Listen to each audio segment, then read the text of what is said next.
उसको लेकर कांग्रेस अधीर हो गई। अधीर शब्द का हम लोग इस्तेमाल क्यों कर रहे हैं?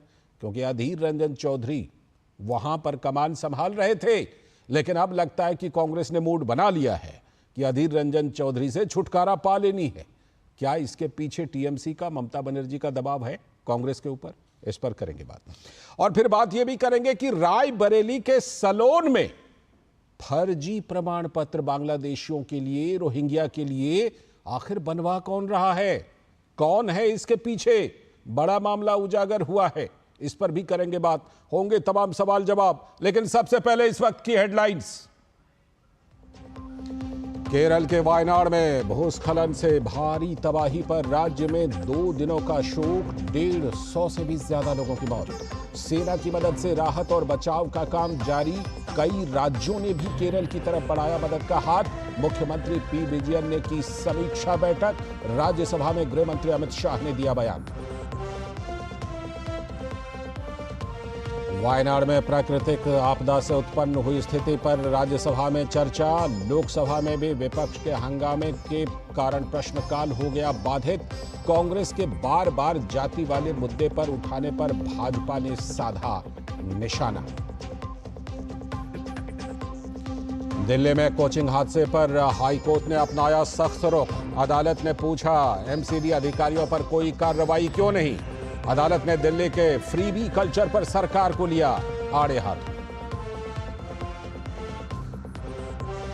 आबकारी नीति से जुड़े ईडी केस में राउत रेवेन्यू कोर्ट का फैसला। केजरीवाल, मनीष सिसोदिया और के कविता की न्यायिक हिरासत 13 अगस्त तक बढ़ाई गई। रायबरेली के सलोन में फर्जी जन्म प्रमाण पत्र बनाने का मामला आया सामने। स्थानीय विधायक अशोक कोरी ने मामले की सीएम योगी से की शिकायत। रायबरेली के सलोन में बनाए गए तकरीबन 20,000 फर्जी जन्म प्रमाण पत्र। गठबंधन की मजबूरी के कारण कांग्रेस पार्टी ने पश्चिम बंगाल की सियासत में पूर्व राज्य अध्यक्ष और लोकसभा में पूर्व नेता अधीर रंजन चौधरी को किया किनारा। अधीर रंजन ने राष्ट्रपति से पश्चिम बंगाल में बिगड़े कानून व्यवस्था पर मिलकर राष्ट्रपति शासन की मांग की थी। और पेरिस ओलंपिक में आज निशानेबाजी, मुक्केबाजी, बैडमिंटन और टेबल टेनिस में भारतीय खिलाड़ी दिखाएंगे दम। टेबल टेनिस में मनिका बत्रा की कोशिश क्वार्टर फाइनल में जगह बनाने की, वहीं बैडमिंटन में सिंधु और लक्ष्य सेन पर होगी सभी की नजरें। ये थी इस वक्त तक की हेडलाइंस। अब देखते हैं खबरों को विस्तार से। और सबसे पहले आज बात करेंगे कि क्या लापरवाही के वजह से हुआ वायनाड में भूस्खलन का हादसा। इसके पीछे कई बातें हैं। वायनाड में भूस्खलन से, केरल के वायनाड में भूस्खलन से भारी तबाही में 150 से भी ज्यादा लोगों की मौत। सेना की मदद से राहत और बचाव का काम जारी है। कई राज्यों ने भी केरल की तरफ मदद का हाथ बढ़ाया है। सेना के जवान प्रभावित इलाकों में जाकर लोगों की मदद कर रहे हैं और अब तक लगभग 1000 से भी ज्यादा लोगों को बचा चुके हैं। तो सेना लगातार वहां पर डटी हुई है। 1000 से भी ज्यादा लोगों को सुरक्षित निकाल चुकी है। लेकिन वायनाड की घटना के बाद एक बार फिर से western Ghats ecology expert panel की रिपोर्ट चर्चा में है। क्या है वो रिपोर्ट, कब आई थी रिपोर्ट, हम बताते हैं आपको। दरअसल माधव गाडगिल के एक्सपर्ट पैनल की रिपोर्ट ने 1 दशक से भी ज्यादा समय पहले ही इस भयानक त्रासदी की जताई थी आशंका। उस रिपोर्ट में बहुत सारी बातें कही गई थी, लेकिन सरकारों ने नजरअंदाज कर दिया। राज्य सरकारों ने, केरल की अब तक जो सरकारें बनी, एक्सपर्ट पैनल ने चेतावनी दी थी, लेकिन केरल की सरकार ने रिपोर्ट्स को गंभीरता से लिया ही नहीं। इसमें यूडीएफ की सरकार और एलडीएफ की सरकार दोनों शामिल हैं। रिपोर्ट में अंधाधुंध खनन और कंस्ट्रक्शन एक्टिविटीज पर तत्काल रोक लगाने की सिफारिश की गई थी। इस रिपोर्ट में तत्काल इन सब गतिविधियों पर रोक लगाने की सिफारिश थी, लेकिन 13 साल पहले पेश की गई इस रिपोर्ट को राज्य सरकारों ने ठंडे बस्ते में डाल दिया, चाहे एलडीएफ की सरकार रही हो या फिर यूडीएफ की। तो वायनाड में प्राकृतिक आपदा से उत्पन्न स्थिति पर आज राज्यसभा में चर्चा। और जब राज्यसभा में चर्चा हुई तो गृह मंत्री अमित शाह ने राज्यसभा में कहा कि केंद्र सरकार की तरफ से केरल सरकार को लैंडस्लाइड को लेकर दी गई थी अर्ली वार्निंग, यानी समय से पहले ही चेतावनी दी गई थी। लेकिन इसके बावजूद केरल सरकार ने मामले पर गंभीरता दिखाई ही नहीं और इसमें लापरवाही बरती। ये बात केंद्रीय गृह मंत्री अमित शाह ने कही है राज्यसभा में। इस घटना को लेकर मिली चेतावनी के बाद भी केरल सरकार ने लोगों को वहां से नहीं हटाया। तो गंभीर सवाल है, केरल सरकार ने चेतावनी को नजरअंदाज क्यों किया, जो केंद्र सरकार ने समय से पूर्व उनको चेतावनी दी थी। तो गृह मंत्री अमित शाह ने राज्यसभा में आज अपने संबोधन में कहा कि 7 दिनों पहले ही गृह मंत्रालय की तरफ से केरल सरकार को इसके बारे में आगाह कर दिया गया था। सदन के सामने स्पष्टता करना चाहता हूं, 23 जुलाई को केरल सरकार को अर्ली वार्निंग भारत सरकार की ओर से दी गई थी। 23 जुलाई को, 7 दिन पहले 23 तारीख को ही मेरे ही अनुमोदन से 9 एनडीआरएफ की टीमें केरल के लिए रवाना हो गई थी कि वहां लैंडस्लाइड आ सकता है। भारत सरकार ने 9 एनडीआरएफ की टीमें विमान से वहां भेजी। तो एनडीआरएफ चूरलमाला में राहत और बचाव अभियान चला रहा है फिलहाल। और बचाव अभियान पर बात करते हुए एनडीआरएफ के कमांडर ने बताया कि कई घरों में लोगों के फंसे होने की अभी भी आशंका है और बचाव के लिए कई गांवों को टीम भेजी जा रही है। विक्टिम्स जो इंजर्ड विक्टिम्स है उसको निकाला गया है।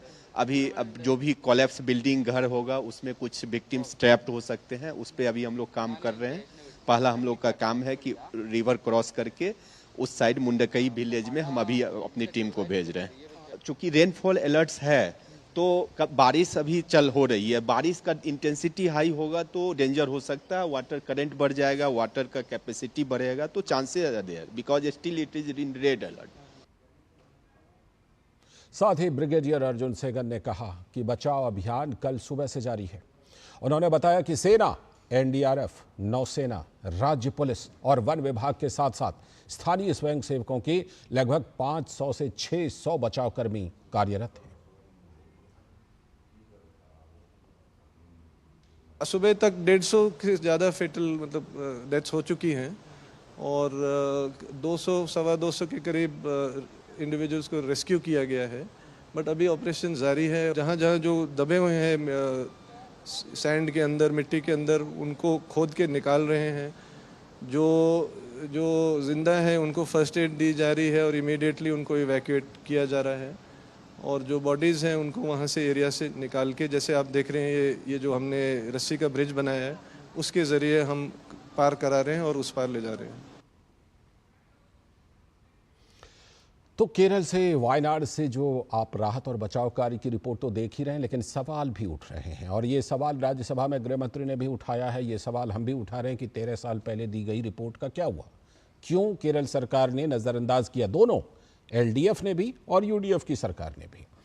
तो क्या है ग्राउंड सिचुएशन, सीधे चलते हैं वायनाड, जहां पर मौजूद है हमारे संवाददाता नीरज सिंह, हमसे जुड़ रहे हैं इस खबर पर और ज्यादा जानकारी के साथ। नीरज, सबसे पहले तो ये अपडेट ही दीजिए, 150 से ज्यादा लोगों की मौत की बात कही जा रही है और बहुत सारे लोगों के घायल होने की भी खबर है। इस समय का सबसे पहले अपडेट बताइए कि राहत और बचाव कार्य किस तरह चल रहा है। नीरज,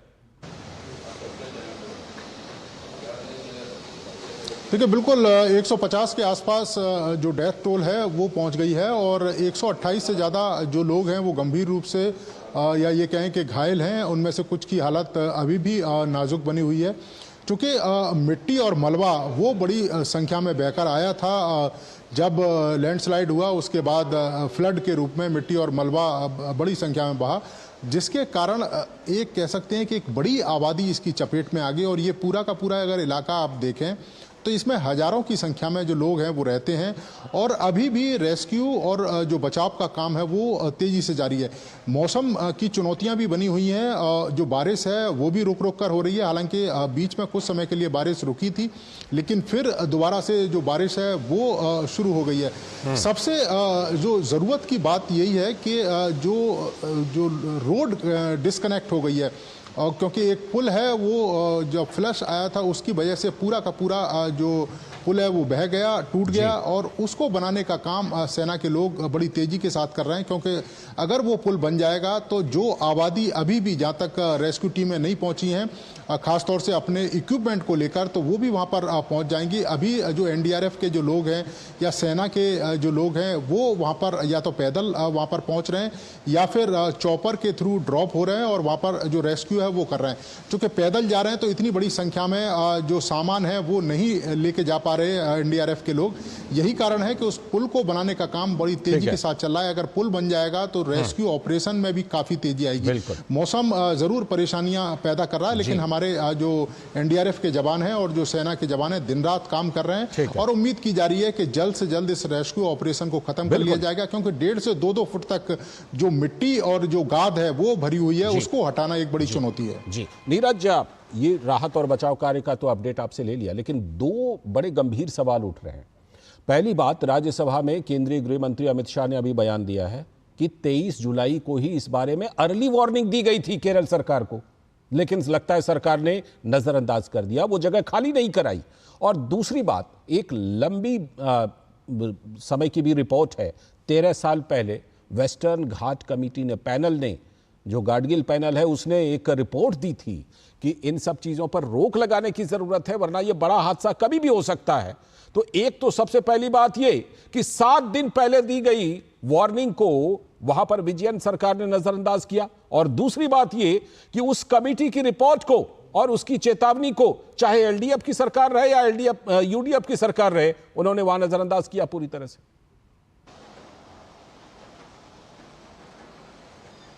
देखिए, बिल्कुल नजरअंदाज किया। आप देखें कि 7 दिन पहले जरूर इनको रिपोर्ट की गई थी और ये कहा गया था कि यहाँ पर लैंडस्लाइड हो सकती है, और यही कारण है कि आप देखें कि एनडीआरएफ की जो टीमें हैं वो पहले से तैनात की गई थी आसपास के इलाकों में, कि अगर कोई लैंडस्लाइड होता है तो वहाँ पर एनडीआरएफ की टीमें तत्काल पहुँच सकें। एक तो सबसे बड़ी कह सकते हैं कि जो राज्य सरकार है उसका फेलियर है, क्योंकि 1 हफ्ते पहले अगर आपको रिपोर्ट मिलती है तो आपने एहतियाती जो कदम उठाने थे वो नहीं उठाए। अगर उस इलाके के लोगों को वहाँ से पहले से ही निकाल लेते तो इतना बड़ा जो हादसा है वो देखने को नहीं मिलता। और ये तो सिर्फ 1 हफ्ते पहले की रिपोर्ट है। 13 साल पहले भी एक रिपोर्ट पेश हुई थी जिसमें इस बात का जिक्र किया गया था कि ये इलाका काफ़ी सेंसिटिव है और यहाँ पर अवैध निर्माण नहीं होने चाहिए। और आपको मैं बता दूं कि ये पूरा का पूरा एक टी स्टेट की तरह डेवलप है, और यहाँ पर पर्यटन को लेकर काफ़ी बड़े पैमाने पर ये कह सकते हैं कि अवैध निर्माण हुए हैं। बड़े पैमाने पर रिजॉर्ट बने हैं, बड़े पैमाने पर यहाँ पर जो होटल हैं वो बनाए गए हैं, रोड को काट कर जो रिजॉर्ट और होटल के लिए जो रास्ते हैं वो बनाए गए हैं, बड़े बड़े जो पेड़ हैं वो काटे गए हैं, और उसी का नतीजा है कि इतने गंभीर परिणाम हमको देखने को मिल रहे हैं। अगर 13 साल पहले सचेत हो जाते, या ये कहें कि 7 दिन पहले भी अगर सचेत हो जाते, तो इतनी बड़ी संख्या में जान माल की जो हानि है वो देखने को नहीं मिलती। तो पूरी तरीके से राज्य सरकार का फेलियर है, और ये जिम्मेदारी भी तय करनी होगी कि अगर 7 दिन पहले इस तरह की रिपोर्ट आई थी और ये बताया गया था कि हादसा हो सकता है, लैंडस्लाइड हो सकती है, तो अधिकारी हाथों पे हाथ धरे क्यों बैठे रहे, क्यों नहीं उन्होंने एहतियाती कदम उठाए। और ऐसा नहीं है कि ये प्राकृतिक आपदा केवल इसी राज्य में आई है, ऐसे दूसरे राज्यों में भी आई है, लेकिन सरकार अगर सक्रिय रहती है तो बड़ी संख्या में लोगों को बचा लिया जाता है। लेकिन यहाँ पर सरकार हाथ पर हाथ धरे बैठी रही और लोगों को मरने दिया। अधिकारियों पर सवाल है, प्रशासन पर सवाल है, राज्य सरकार पर सवाल है, और एक रिपोर्ट, 13 साल पहले की रिपोर्ट और 7 दिन पहले की चेतावनी को नजरअंदाज करने का ये मामला है। अभी राहत और बचाव कार्य पर फोकस है, लेकिन जरूर इस पर गंभीर सवाल होना चाहिए। बहुत बहुत शुक्रिया नीरज जुड़ने के लिए आपका वायनाड से इस खबर पर। और अभी वक्त है एक ब्रेक का। ब्रेक के बाद जब लौटेंगे तब करेंगे आज की खास चर्चा की जाति, सभी की जाति पूछने वाले नेता, जब उनसे जाति को लेकर सवाल किया जाता है तो उनको मिर्ची क्यों लग जाती है, क्यों असहज हो जाते हैं। संसद में ये नज़ारा दिखाई पड़ा है, इसीलिए सवाल हम उठा रहे हैं, करेंगे इस पर खास चर्चा। दादी के हाथों का जादू और खुशबू से महकता घर। MDH गरम मसाला, असली मसालों से भरा हूँ मैं, क्योंकि हर रिश्ता है स्वाद से जुड़ा। बात जब पीढ़ियों के लिए बनने वाले घर की हो तो जिम्मेदारी बड़ी हो जाती है। गैलेंट समझता है ये जिम्मेदारी। अब डबल M रिब्स के साथ गैलेंट एडवांस TMT रीबार, निर्माण का रियल हीरो। क्यों प्रधान जी बड़े चमक रहे हो आजकल, ऐसा कौन सा खजाना हाथ में लगा है? खजाना नहीं, मिशन मिल गया है हम सबकी जीत का। IIL के ट्रैक्टर ब्रांड का मिशन है तो जीत पक्की।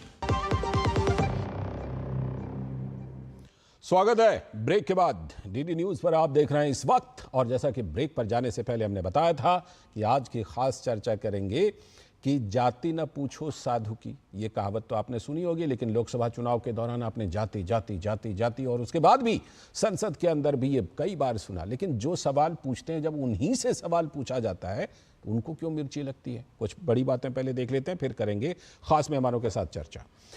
दरअसल नैरेटिव की जंग में जाति पर सवाल उठ गया है। सोशल मीडिया के दौर में बजट चर्चा में हलवा विवाद एक अफसोसजनक पहलू हो सकता है। फ्रेजाइल 5 से टॉप 5 में पहुंचकर भारत में अगर ये सवाल प्रतिपक्ष के नेता करें कि बजट हलवा खाने वालों में कुछ ही जातियां क्यों थी, तो इससे बड़ा मजाक आज के भारत में हो नहीं सकता। आज संसद में राहुल गांधी को लेकर अनुराग सिंह ठाकुर के बयान पर जमकर हंगामा हुआ। और किस बात पर हंगामा हुआ कि जाति क्यों पूछ ली? ये विपक्ष में बड़ा सवाल है कि हमारी जाति क्यों पूछ ली? हम सबको पूछेंगे, कौन जात हो भाई, कितने हो? तो लेकिन जब हमको कोई पलट कर पूछेगा तो सवाल ये बवाल हुआ है, क्योंकि उनकी जाति पूछ ली गई। संसदीय कार्य मंत्री किरण रिजिजू ने कहा कि राहुल गांधी और कांग्रेस सुबह शाम रात दिन जाति जाति ही तो करते हैं, लेकिन यहां जाति पूछने पर सवाल खड़ा करते हैं। ये बीजेपी को मौका मिला, बीजेपी ने बिल्कुल हमला बोला। डॉक्टर लोहिया समाज के स्वप्नदर्शी थे और वो जाति को मिटाकर वर्ग में बदलने के लिए व्यवस्था चाहते थे। आज तथाकथित लोहियावादी समाजवादी जाति के नाम पर पूरी सियासत को दूषित करने में लगे हुए हैं। अखिलेश यादव खुद तो पत्रकारों तक की जाति पूछ लेते हैं, लेकिन अनुराग सिंह ठाकुर के जाति के सवाल पर भड़क जाते हैं। तो क्या जाति सिर्फ पॉलिटिकल मोबिलाइजेशन का हथियार बन गई है क्या?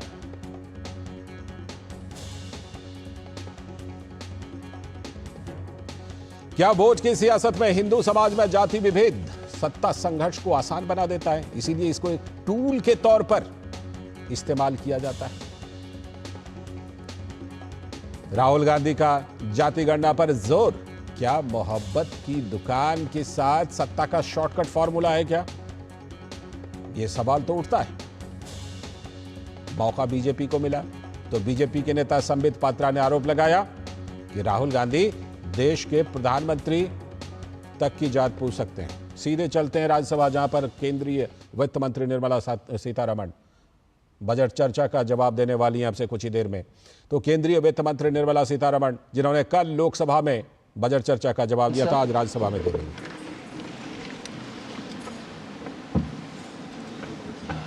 There's been a very robust discussion on the budget. I understand 83 speakers have participated in the discussion, and that actually shows the interest that honorable members have taken on the topic. After a brief introduction, which I would like to begin with, I'd go by issues, clubbing several members who have spoken on a particular issue, and so on for various different issues. And I'll also try to refer to the names of the honorable members who have raised these issues and while answering. Sir, this budget of 24-25 is actually a continuation of the interim budget. So the features of the interim budget, the critical aspects of it, are naturally subsumed into this regular budget. And since 2014, the principle which has guided us is the Sabka Saath, Sabka Vikas, Sabka Vishwas and Sabka Prayas, which continues in this budget as well, and hopefully will guide for the next 5 years. The 5 years being, this set of 5 years being very critical in taking the first steps towards building a Vikasit Bharat by 2047. This budget strikes a fine balance amongst several overriding priorities. Growth, employment, welfare spending, capital investments, and fiscal consolidation are all equally given a place, and we've tried balancing all of them. Sir, I had promised in this House in 21-22 the government would endeavour to attain a fiscal deficit to the GDP level below 4.5% by the year 25-26.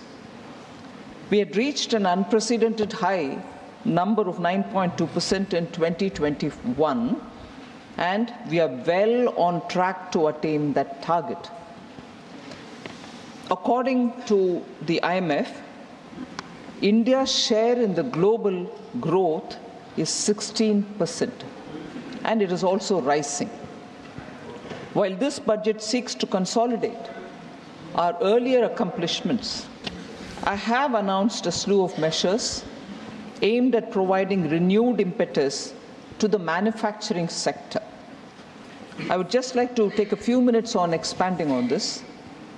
The aim is to boost domestic employment, create employment opportunities, and ensure high and sustained increase in India's share in the global GDP over the next 5 years. Several measures have been taken. In this budget in particular, we had mentioned about the basic customs duty, which has been reduced, and on specific items, together with the production-linked incentives given for mobiles. India now already produces 97% of all the total mobile phones in demand in the country. And 30% of total production in India in the year 24 has gone for exports exclusively. So, India's production-linked incentive scheme stands out as a successful scheme, taking this one example, and in the other 13 sectors, 14 together, 13 sectors also, we see a lot of interest in investing and producing so that India becomes a manufacturing hub. The production-linked incentive scheme, which was brought in because we wanted to attract a lot of investment into India, is seeing a lot of interest and continues to see a lot of interest in investors. Further, in this budget, we also set up a critical mineral mission for domestic production and for recycling of critical minerals. We also are envisaging overseas acquisition of critical mineral assets. Further, we fully exempted customs duty on 25 critical minerals and reduced the basic customs duty on 2 of them. 2 were differentiated from the rest for particular reasons. So reduction in 2 and full exemption for 25 other critical minerals. I've also announced, sir, the development of investment-ready plug-and-play industrial parks in and around 100 cities of India. So that would immediately be a big attraction for people to come and set up businesses, being closer to cities that will enable them to have good skilled workforce to be employed. We are working towards establishing 3 centers of excellence in top education institutions for realizing the vision of Make AI in India and Make AI Work for India. That was mentioned in Budget 22-23. We are further strengthening the artificial intelligence excellence centers being built in top education institutions. So in March 2024, government approved e-vehicle policy to promote India as a manufacturing destination so that e-vehicles with the latest technology can be manufactured in our country. So furthermore, I go back to the point that I had made in 2021 budget about the new public sector enterprises policy, which clearly opened up all sectors in India for private participation also. Public sector will continue in critical core sector and strategically important sectors, but private sector has been now allowed into every sector, none of which is reserved for public sector alone. I take the example of the space sector, sir, here. Opening up has helped, and today space sector startups are receiving funds, and India is now becoming a big hub for space sector innovation and space sector startups. The recent newspaper announcements have been clearly stating the kind of investment interest which is being generated. The figures are not readily available with me, but I know that $126 million funding was received by startups in 2023. But that continues, the flow continues. Further, both in the last year's budget and this year's, sir, we have allocated resources for the National Research Foundation under the National Research Foundation Act of 2023. This time also Anusandhan National Research Foundation has had allocation be made. Last year itself we declared 50,000 crores for over 5 years for research for research along with private sector. So in these ways we have tried making India an attractive manufacturing destination and given good incentive and impetus for manufacturing to set up business in India. So a brief look at some highlights of the numbers that I want to speak about.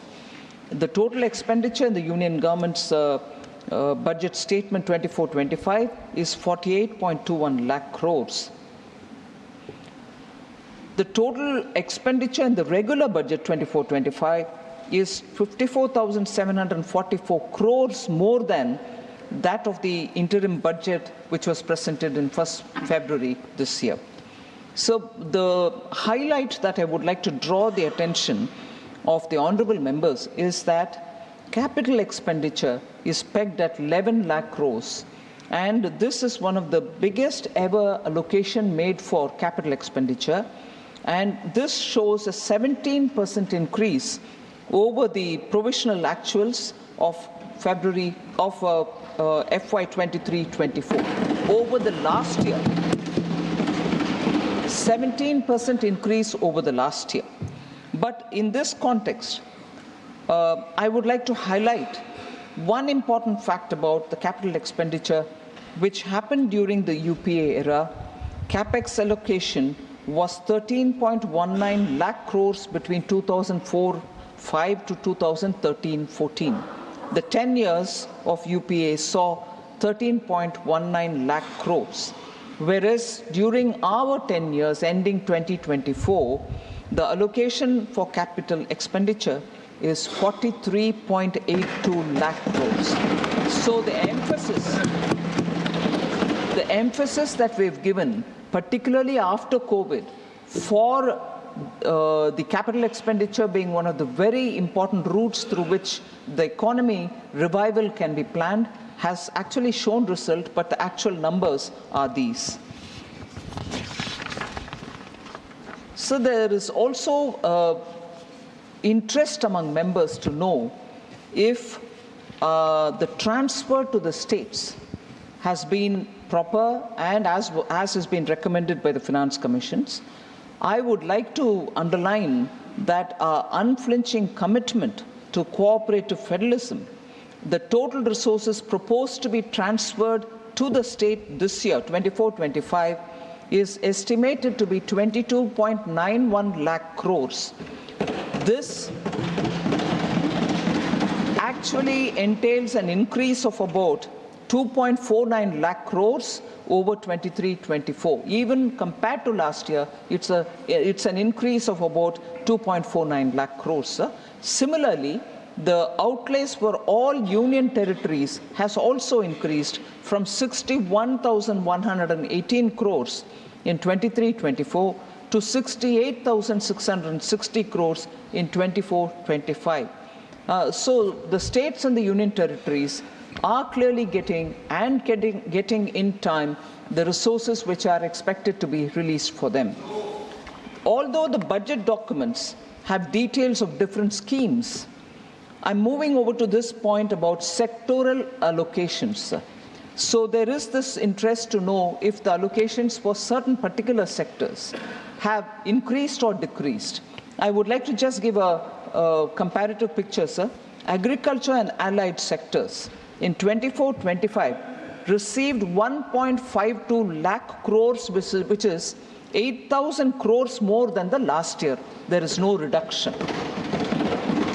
Just for comparison, 2013-14, when the UPA government term was over, they had given only 30,000 crore. 30,000 crore then, 1.52 lakh crores now. Sir, education, employment and skilling, 1.48 lakh.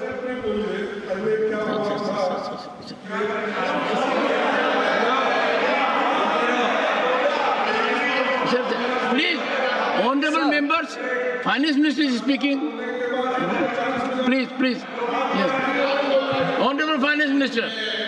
Sir, 24-25 budget for education, employment and skilling is 1.48 lakh crores, and it is 28,000 crores more than the last year, whereas again 2013-14 it was only 85,000 crores.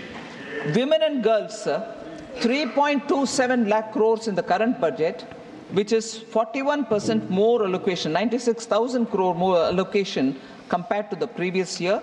96,000 crores it was in 2013-14.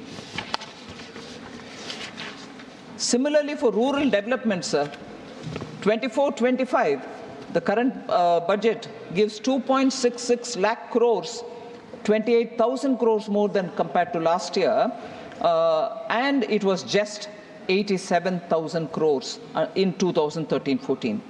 Urban development, 83,000 crores and 7,000 crores more than the last year, 12,000 crores in 13-14.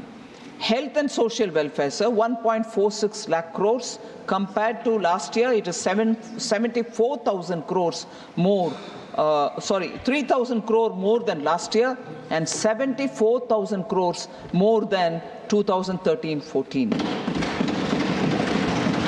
So I also already mentioned about the fiscal deficit. I just want to highlight that we had projected 5.1% of the GDP as the fiscal deficit in the interim budget, whereas now, when we presented the regular budget for this year, it has been brought down further to 4.9%, and we aim to reach the deficit below 4.5% next year, sticking to the glide path given in 2021. And it was also said in the budget speech that from 26-27 onwards, our endeavor will be to adhere to a path that ensures that the central government's debt as a percentage of GDP is on the declining trend. Our focus will be on that. So I'd like to mention in this August House that the average weighted average yield, which is broadly the one which corresponds to the average cost of borrowing of the central government securities issued during the 10-year period of 2014-15 to 2023-24 is lower by about 60 basis points than the period between 2004-5 to 13-14. This is, and I'm giving a very notional idea, sir, but it helps to put things in perspective. If the borrowings in UPA 1 and UPA 2 were near the rates obtained by us, I know it is determined by so many other factors, market and so on, but if the borrowings in the UPA 1 and 2 were near the rates obtained by us, which could have been possible if they had our policies and our kind of credibility, it would have resulted in notional interest savings of approximately 35,000 crores for the government. Just to bring in the perspective, it can always be questioned, saying, oh, how can you bring in notional? But it's a perspective, sir. This points to recognition of this government's fiscal management and the management and this observation, the government's fiscal management prowess is an object. It's an observation of global observers, domain experts, and of course dispassionate economists, that the fiscal management of this government which is a typical good feature which the Honorable then CM of Gujarat and now PM of country has always maintained fiscal prudence as one of the very important governance principles. Honorable members, therefore, would be pleased to know that with all these governance macroeconomic stability related features, the IMF has recently upgraded India's gross domestic product growth in the year 24-25 to 7%. So from an exceptionally low hit GDP growth during COVID, within a few years to rise to be the fastest growing economy in the world, I think could not have been possible without the hard work and toil of all Indians, irrespective of the sectors in which they are, farmers, workers, informal sector workers, construction workers, and all the entrepreneurs, the MSMEs and so on, and the visionary leadership which has a futuristic vision, because from the front, the Prime Minister leads the economy, we are able to achieve this goal.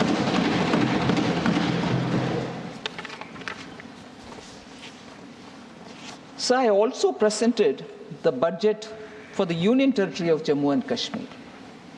I just want to highlight a few important features before I move on to responding to honorable members' issues which they had raised on the budget.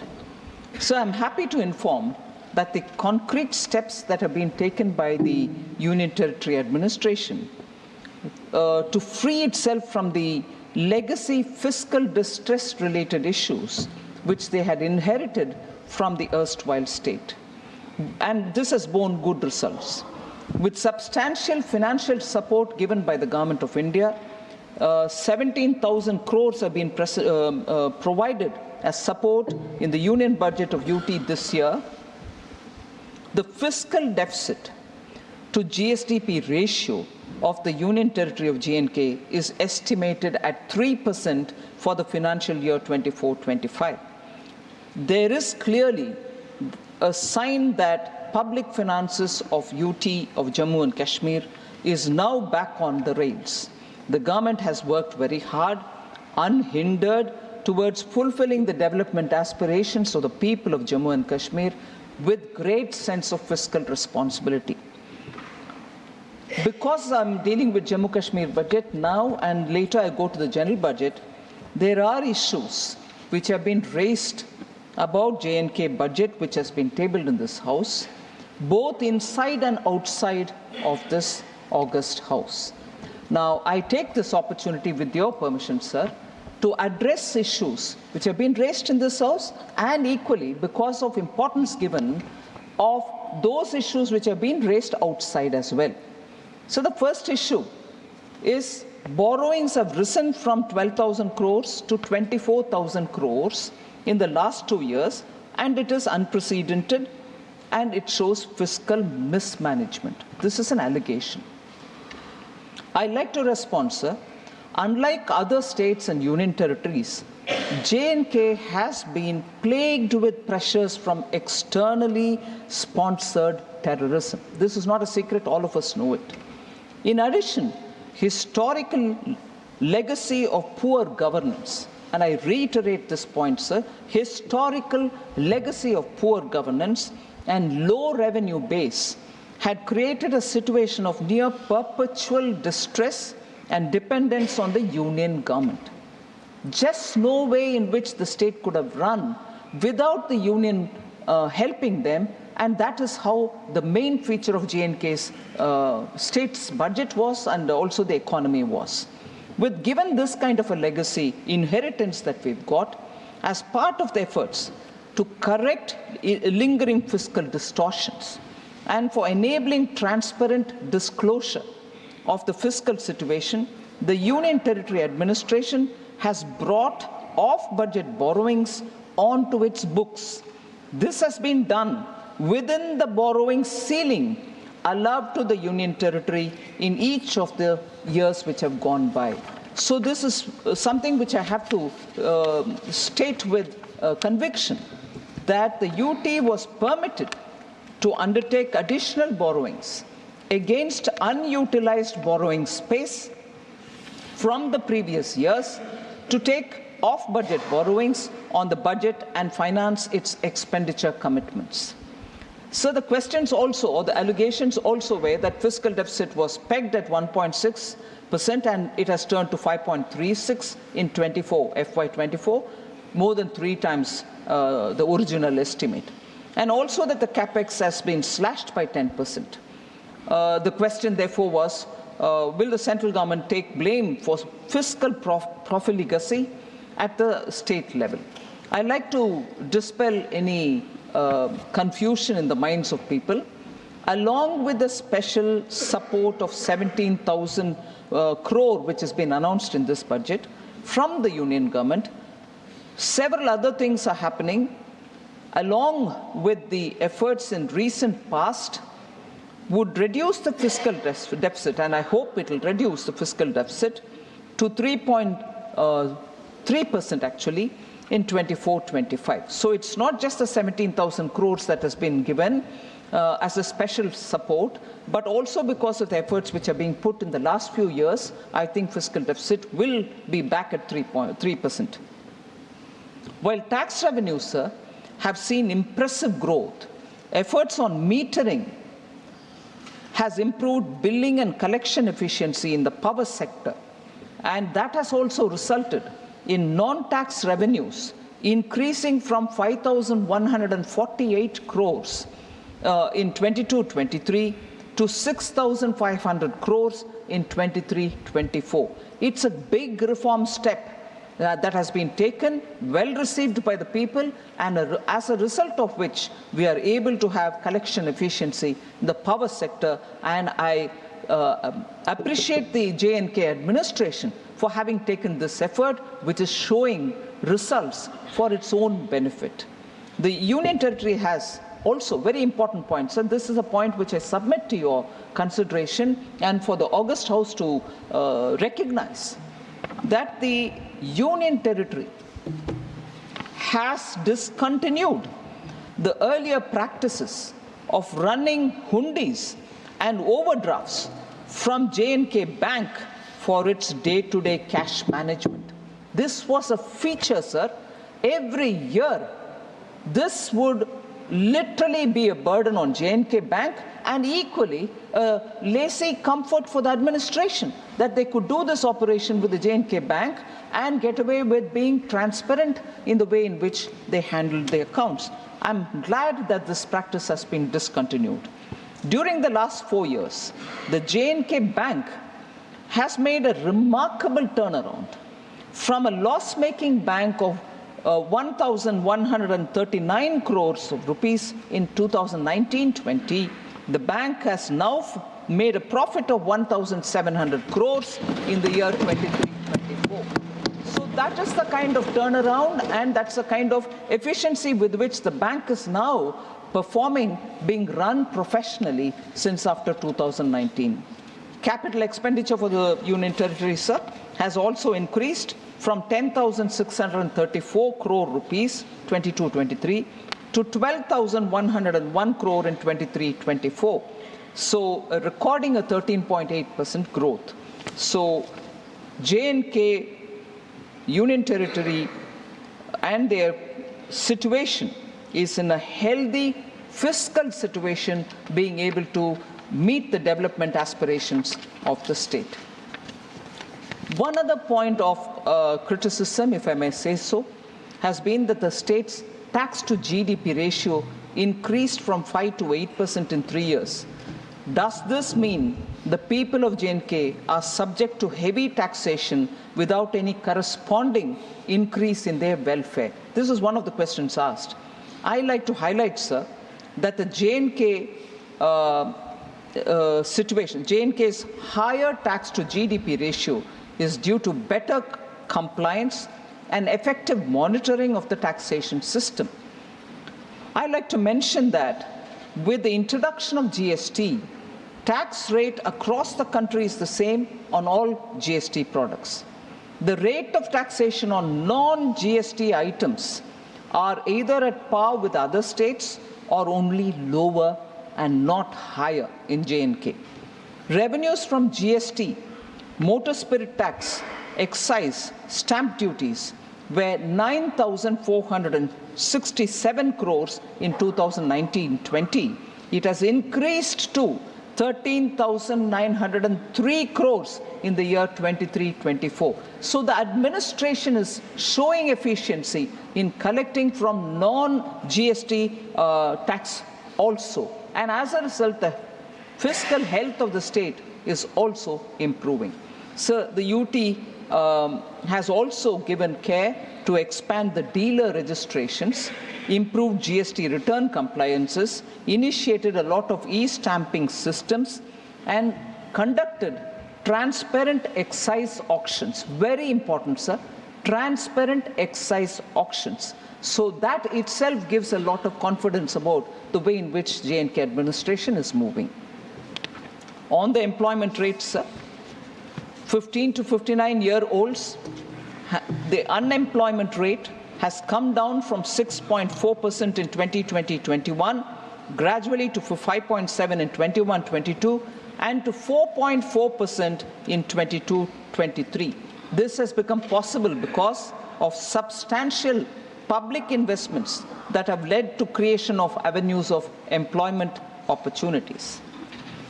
Sir, I'd like the honorable members and yourself, the honorable chair, sir, to listen to the next issue, for which I will give my response. But I'm a bit concerned about the way this kind of a charge has been made on the union government. Sir, the allegation is, and I read it, perhaps the most worrying development is the FM's announcement that the union government has agreed to take the entire burden of the budget of police in J&K by spending 12,000 crores. It further goes to say this was earlier being done by the union government as part of the security reimbursement expenditure. Why hasn't that been, or why has that been repackaged from a reimbursement situation is the question. Further, has the police salary liability been taken over by the union government in perpetuity is also a question. To add to it, and this is the most interesting part, sir, does it reflect the government's intention to rule the state from Delhi in perpetuity by retaining home affairs of J&K with the union government? Will the FM commit in the House that taking over police salary liability is not a Trojan horse? I'd like to respond to this, sir. The scheme on reimbursement of security-related expenditure continues even today. So it has not been discontinued. Had it been discontinued, you will have the suspicion. But when it has not been, why would you have the suspicion in the first place? Or is it being not cared for, or you want to put it in the side and still generate a conversation based on just your apprehensions? I'm not sure if it is a responsible way to approach this issue. Second, sir, if at all, and I'm saying this with a bit of a hesitation, but I want to say this. If at all, sir, there was a Trojan horse as regards J&K, it is Article 335A and Article 370, which were the real Trojan horse, because it was not even made as a part of the constitutional amendment. It was just put in the appendix as though that's also part of the constitution, but it was not duly brought as a constitutional amendment. But for those who are carrying that constitution nowadays and showing it, they should explain to us, was that not a deceit?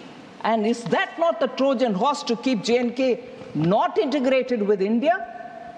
With that done, with that kind of a Trojan horse approach, you're asking us that when we take the burden of J&K police money, so that the J&K administration will have more money to do developmental activity and the center can take the salary of the J&K police, to insinuate that this is being done with an intention of for perpetuity. I'm sorry, this entire approach is making me wonder if this is being done deliberately so that there can be a kind of a, atmosphere created of doubt about India, about India's governance, about India's federal structure. This approach, I'm sorry to say, sir, is not healthy. And to just put it out, to say that this is how we perceive it. You've been in governance for more than 70 years.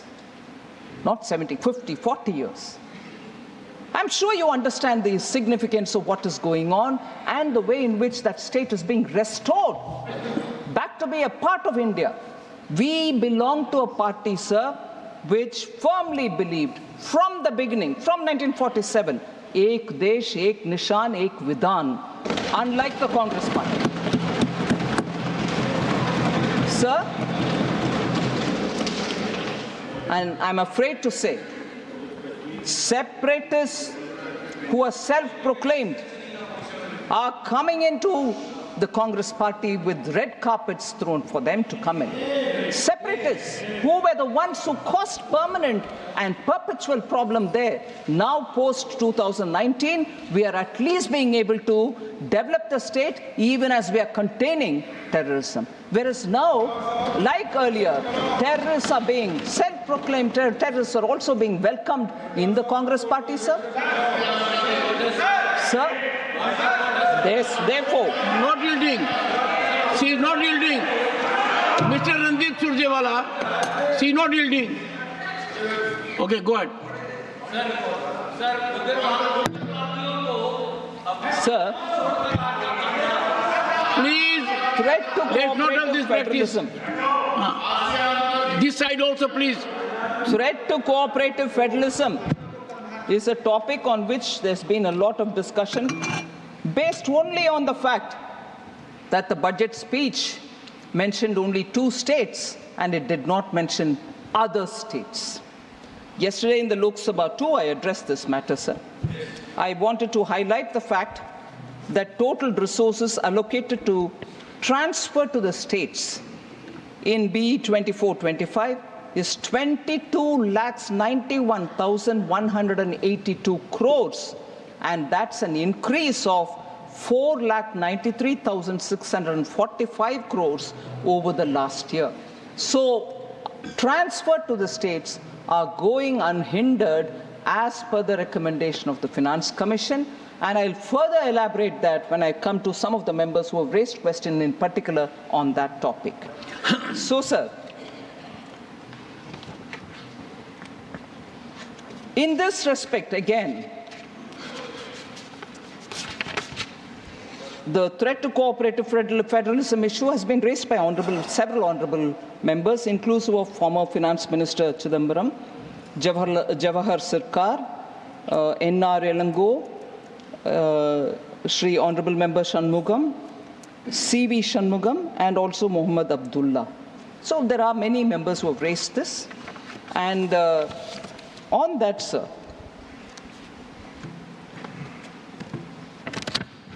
if the inference is that I've spoken about only 2 states and left the others out, it means monies are not even going to those states, is an immediate propaganda after the budget was presented in the House, which was taken up in a big way by the India Alliance. It can't be India Alliance here. India Alliance, or say I.N.D.I.A. India Alliance. Sir, therefore, what is the last A for? How can it be India Alliance? India Alliance. Mr. Chidambaram, not while sitting. Please, you are a very senior member. Please, and maintain order. She is not yielding. Sir, if only 2 states were named and others were not, I just want to highlight what happened in the earlier budgets, which were presented by Congress-led UPA. Sir, in the interim budget of 2009-10, only Bihar and Uttar Pradesh were mentioned. All right, they came back to power in 2009-10. Did they increase it? Yes, they increased it. To how many? To 8. Rest 20 states were not even mentioned. Are they clearly going to have to admit now that they did not send any money to 20 states because they didn't mention it in the speech? So I went back to reading every one of them, sir. 2004-05, only 11 states were mentioned, 17 were not.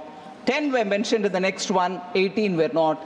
So like that I can go on saying, does that mean during their time, for those states which they did not mention, they didn't send anything to their other states? No, even that wasn't true. They sent money to all states, but only chose to speak about some states.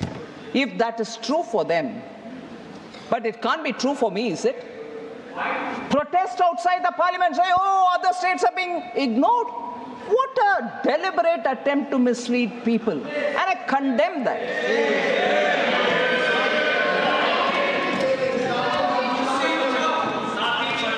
Sir,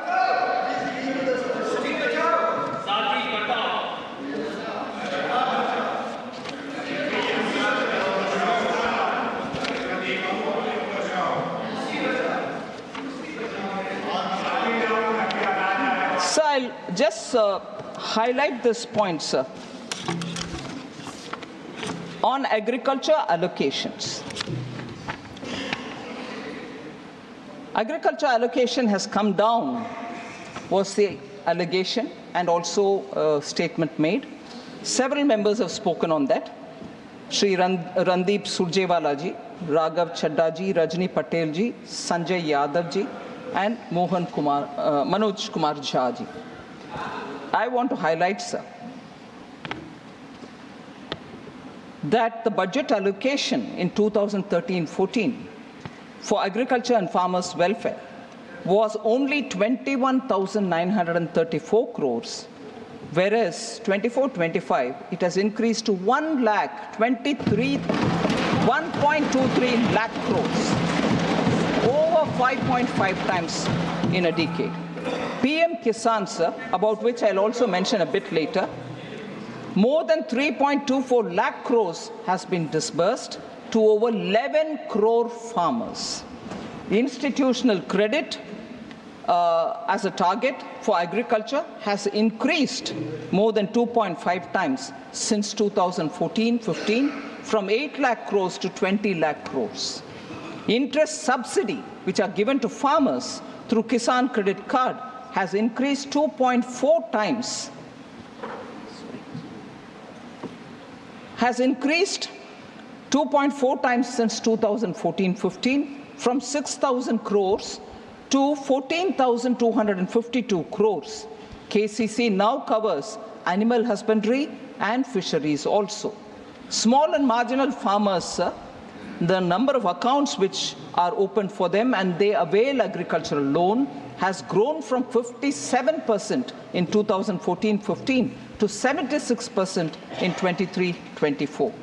Sir, Pradhan Mantri Fasal Bima Yojana was launched in 2016 to provide crop insurance coverage to farmers, and more than 1.5 lakh crores has been dispersed till today to the farmers.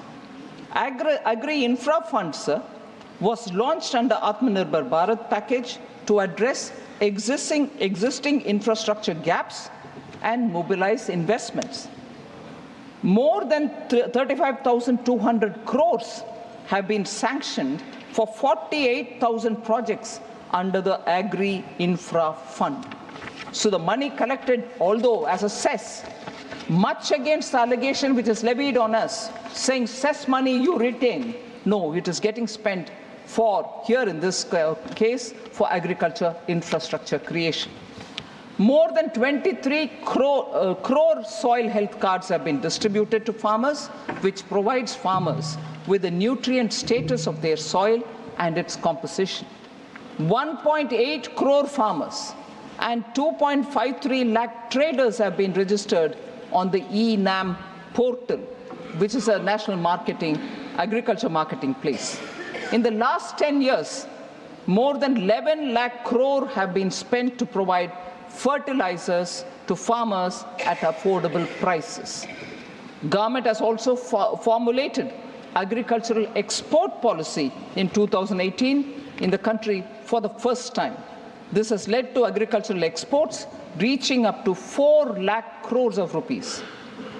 A separate Department of Fisheries has been set up in 2019 and assisting farmers with schemes worth more than 38,000 crores, which have been implemented in the fisheries sector, due to which fish production has increased from 95 lakh metric tons to 175 lakh metric tons, almost doubled in the last 10 years.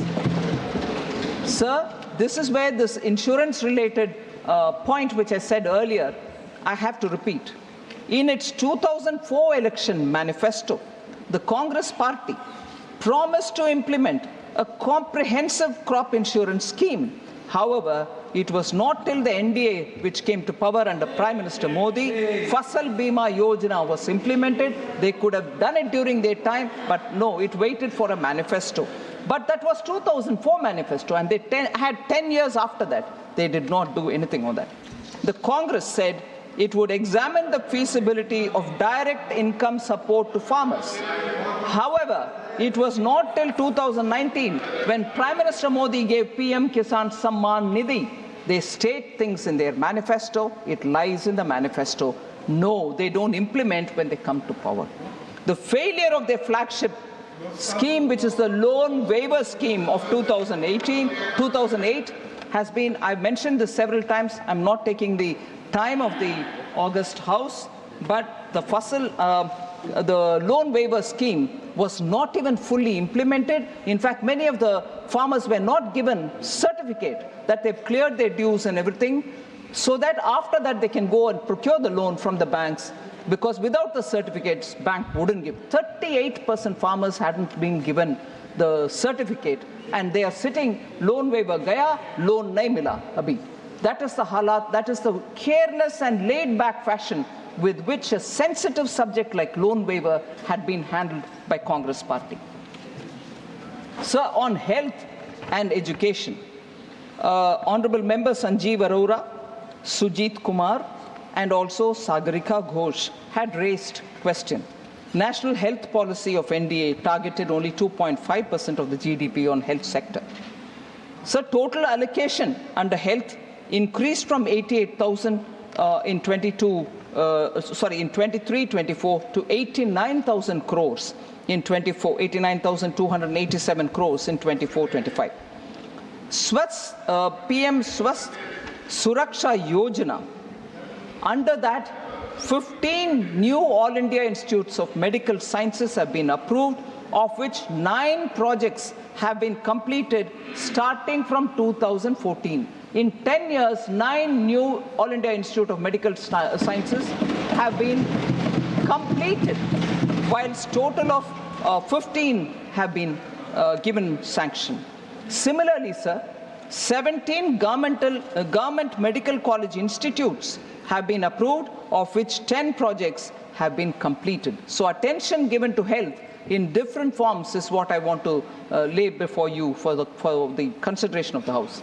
Sir, PM Jan Arogya Yojana, 34.28 crore Ayushman Bharat cards were issued, 94,225 crores have been authorized for hospital admissions. So the out-of-pocket expense of patients are all being brought down because of the various measures which have been taken out. Under Mission Indradhanush, cumulative total number of children vaccinated is 5.42 crores. Cumulated total number of pregnant women vaccinated is 1.31 crores. So the Pradhan Mantri Dialysis, National Dialysis Program, sir, has been implemented in 748 districts at 1,485 centers, and it deploys 10,077 hemodialysis machines. A total of 23.33 lakh patients have availed of this facility of dialysis. 2.7 crore hemodialysis sessions have been held as of 30th April 2024.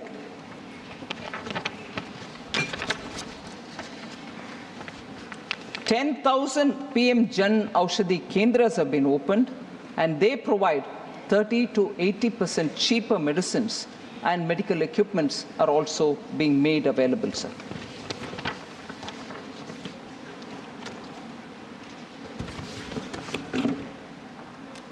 Sir, on unemployment, several members have spoken.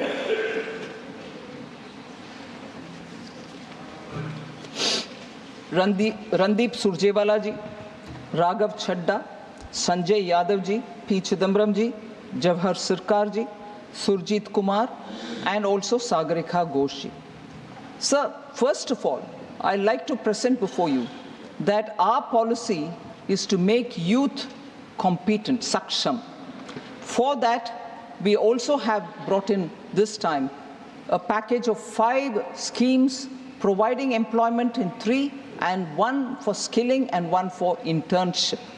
This package, we hope, together with also 48 crore mudra loans worth 25 lakh crore which have been dispersed, where now we want to increase the 10 lakh limit to 20 lakh. All these put together, we expect there will be a big difference in terms of skilling and internship and for job creation. But the UPA era jobless growth is something which we cannot forget.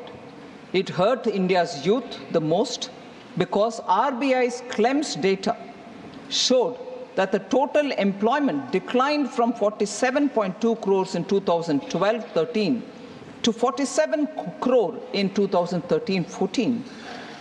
And the only period of decline, that remains to be the only period of decline recorded since 1981-82.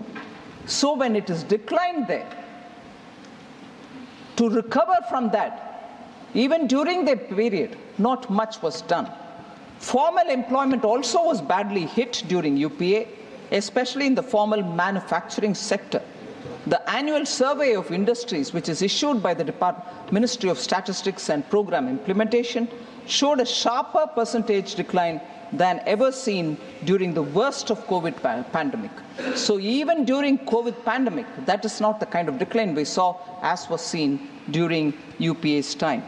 So, sir, on the employment, our facts which are given by the PLFS, Periodic Labour Force Survey, shows that the labour market indicators for persons of age 15 years and above have steadily improved from 17-18 to 22-23.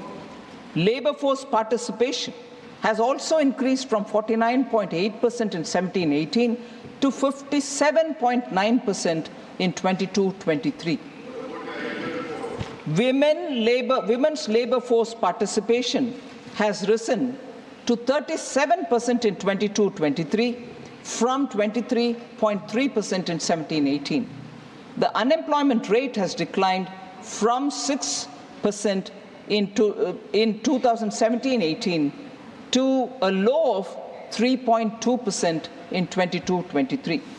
Youth unemployment, that is the age between 15 to 29, has declined sharply from 17.8% in 17-18 to 10% in 22-23. Sir, this is the annual periodic labour force survey report which is given this. And further to reinforce the fact, the SBI research report July 2024, India created 12.5 crore jobs during 14 to 23 compared to 2.9 crores created between 2004 and 14. So the distinct increase in the jobs created during the 10 years under Prime Minister Modi's leadership has to be highlighted, sir. In the last decade, the employability of Indian youth has increased sharply, rising from less than 34% in 2014 to over 51% in 2024. And we'll further improve it through the PM's package on employment and skilling.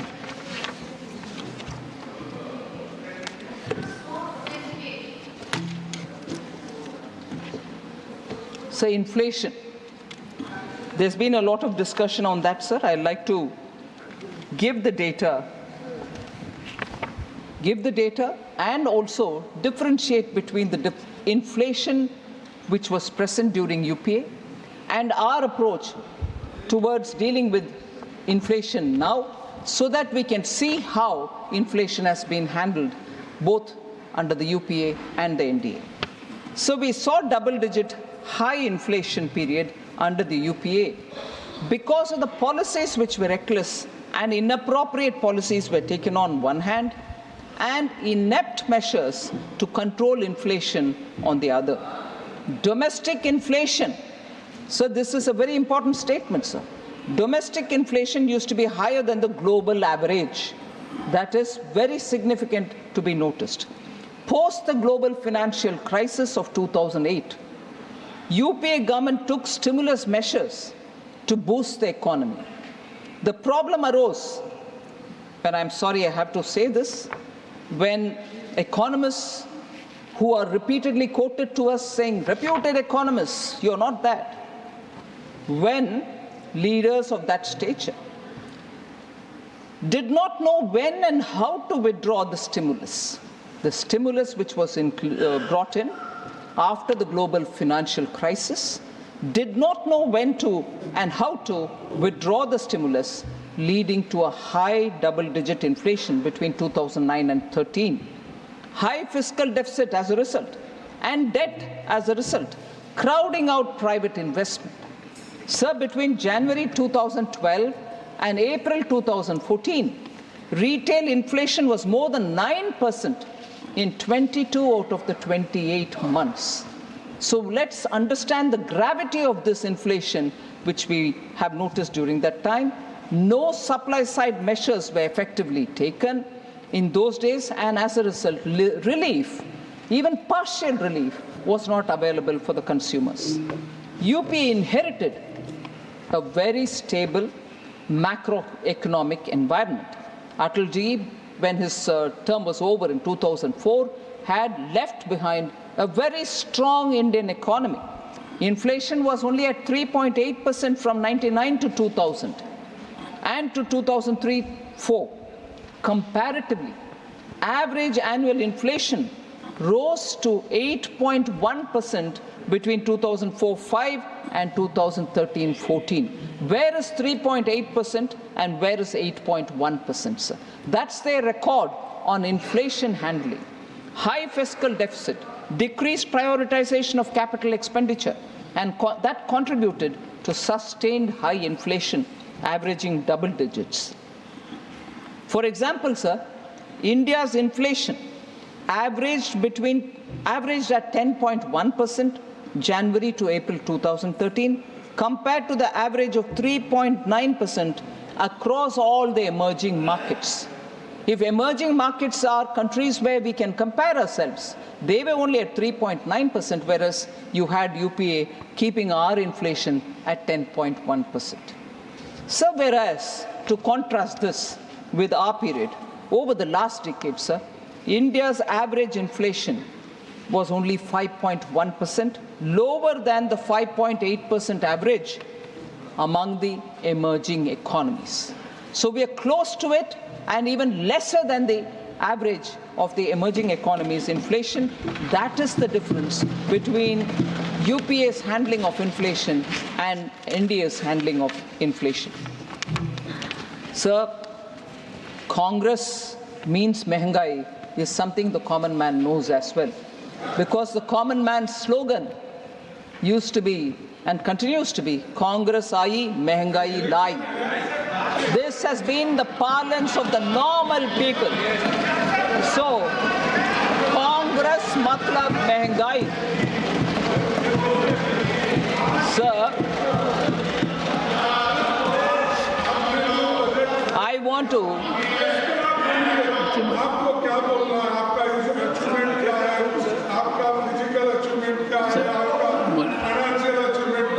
Sir, okay, sir. Please, sir. Honorable Finance Minister.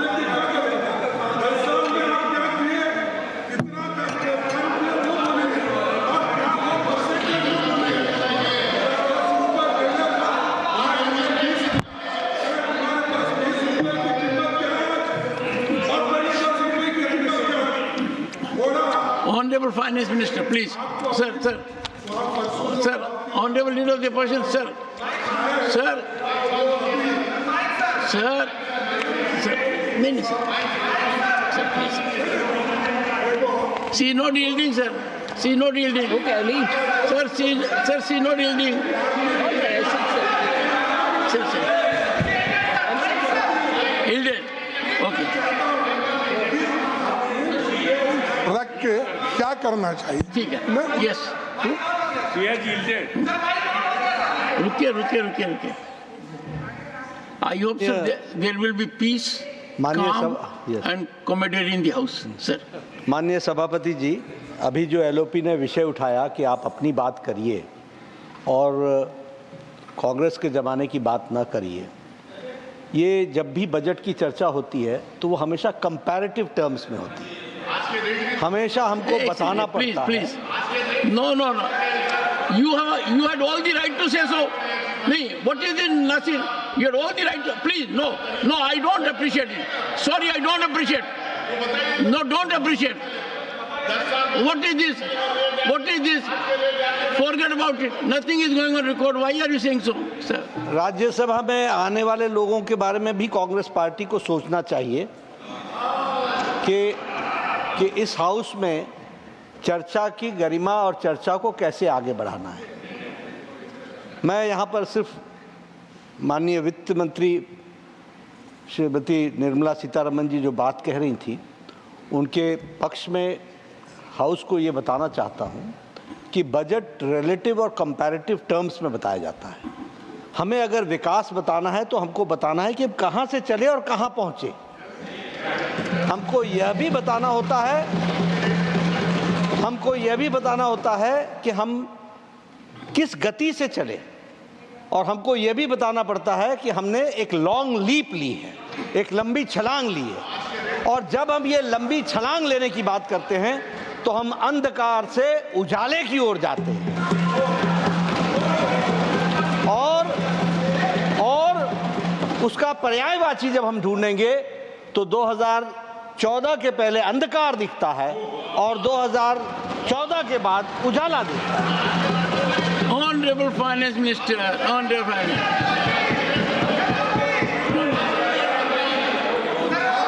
Minister, no, nothing will go on record. No, not yours. I'm asking another minister. Please take your seat. Only Finance Minister will address. Please. No, I can't open the debate.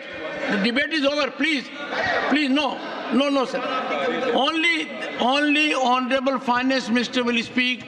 We have to maintain some decorum in the house, and I'm glad we are improving a lot. Please. Thank you very much, Chairman, sir.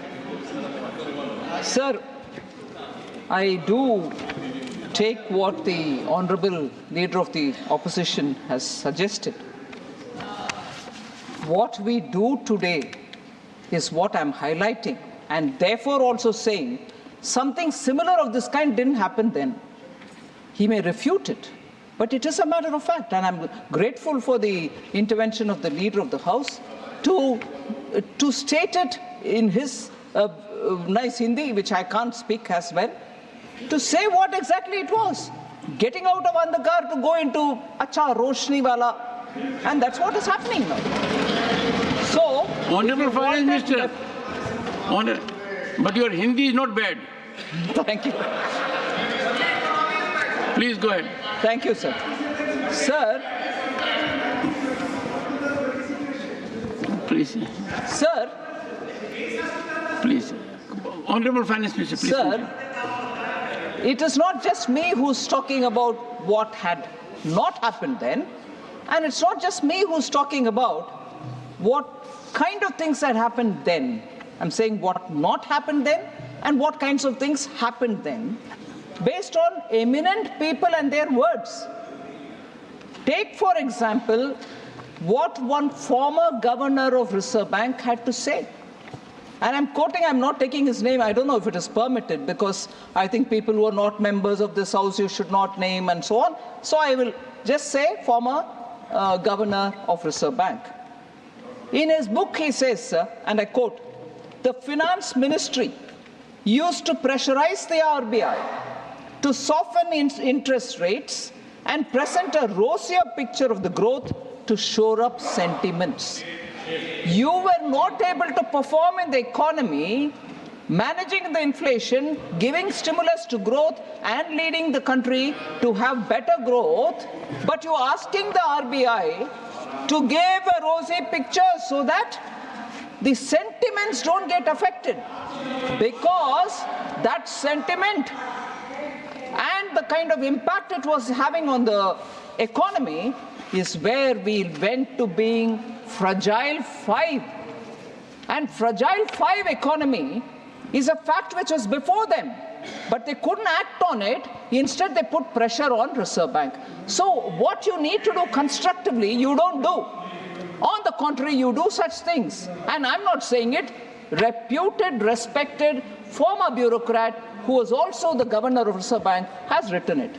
So I want to just highlight, sir, whereas what kind of efforts we have made to keep inflation under control is something which I want to say now for members who have been very keen to know what is happening today. I'm telling you what's happening today. Please make a note of it. Sir, we implemented measures.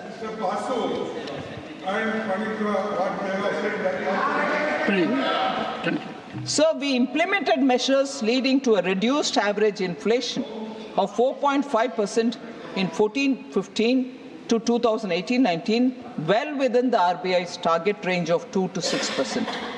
Sir, moreover, India's inflation during 2020 and 23 was much lower than the global average.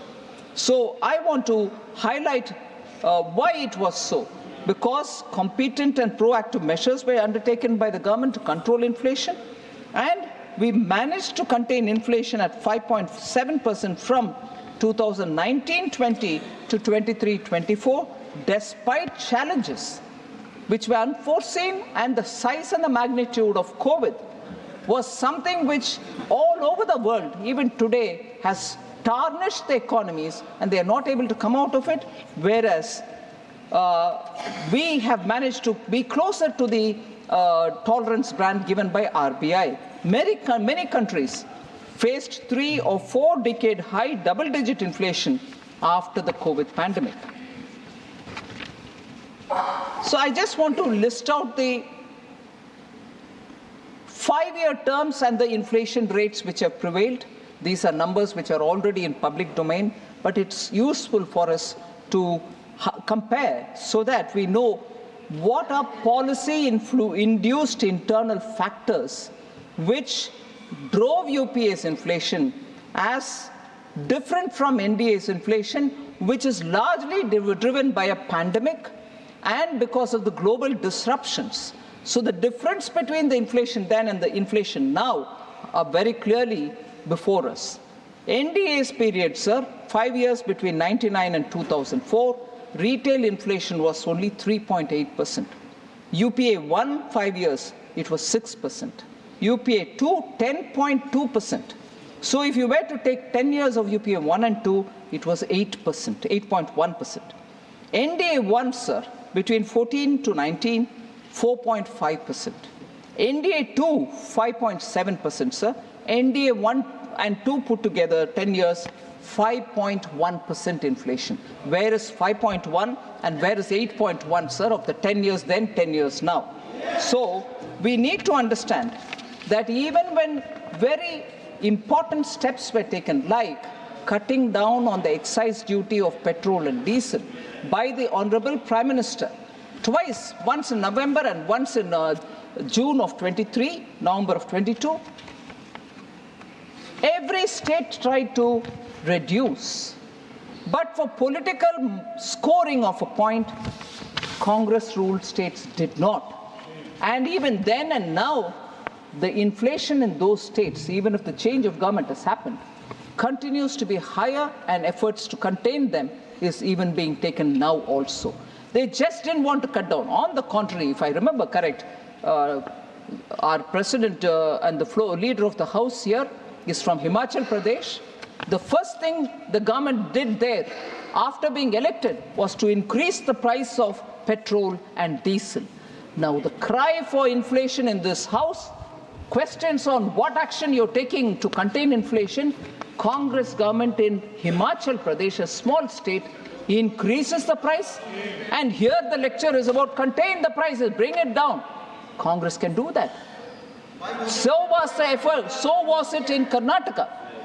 So, inflation and containment measures may be questions on us, and we are willing to answer.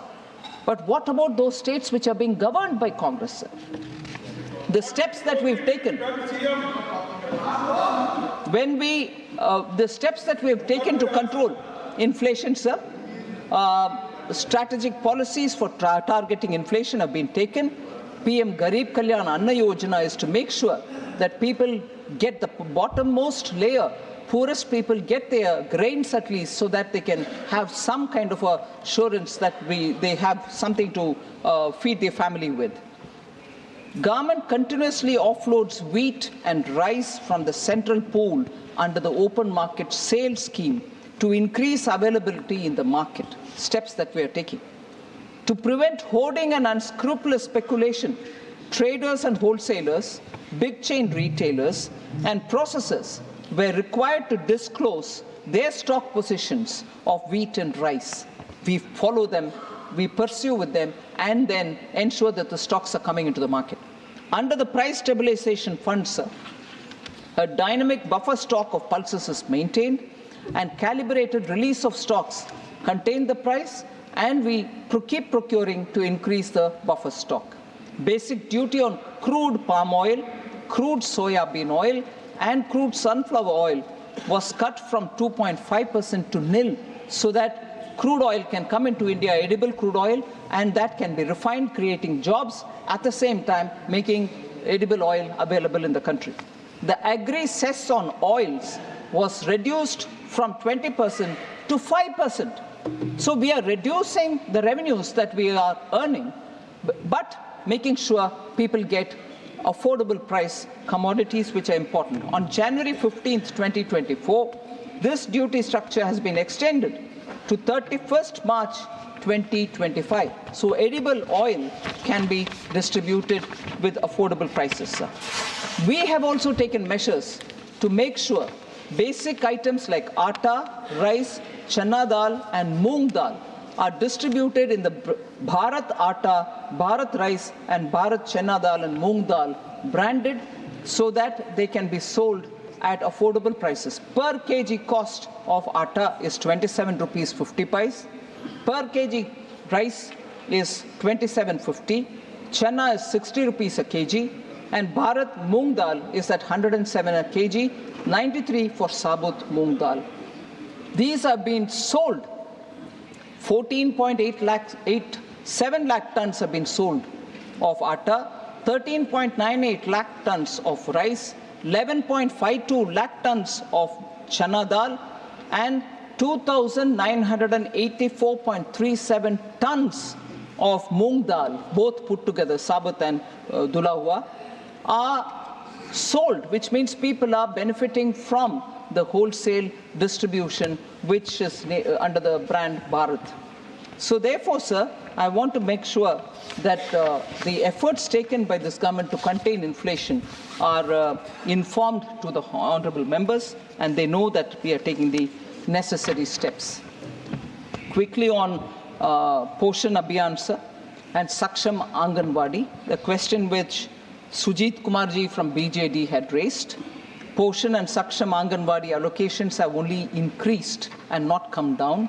20,554 crores in 23-24 to 21,200 crores in 24-25. On per capita income also, RJD Sanjay Yadavji is questioned. Sir, per capita income at constant prices grew at an average rate of 4% during 2012-13 to 2013-14. In all subsequent to those 2 years, except in 2019-20 and 2021, which were the pandemic years, the growth in per capita income at constant prices was higher than 2012-13 and 13-14. I can just read it out at constant prices, sir. 12-13 is 3.3, 13-14 is 4.6, and so on. except when in 2021 it was minus 8.9, it has recovered to be 5.7 now. So per capita income issue is also something I want to address.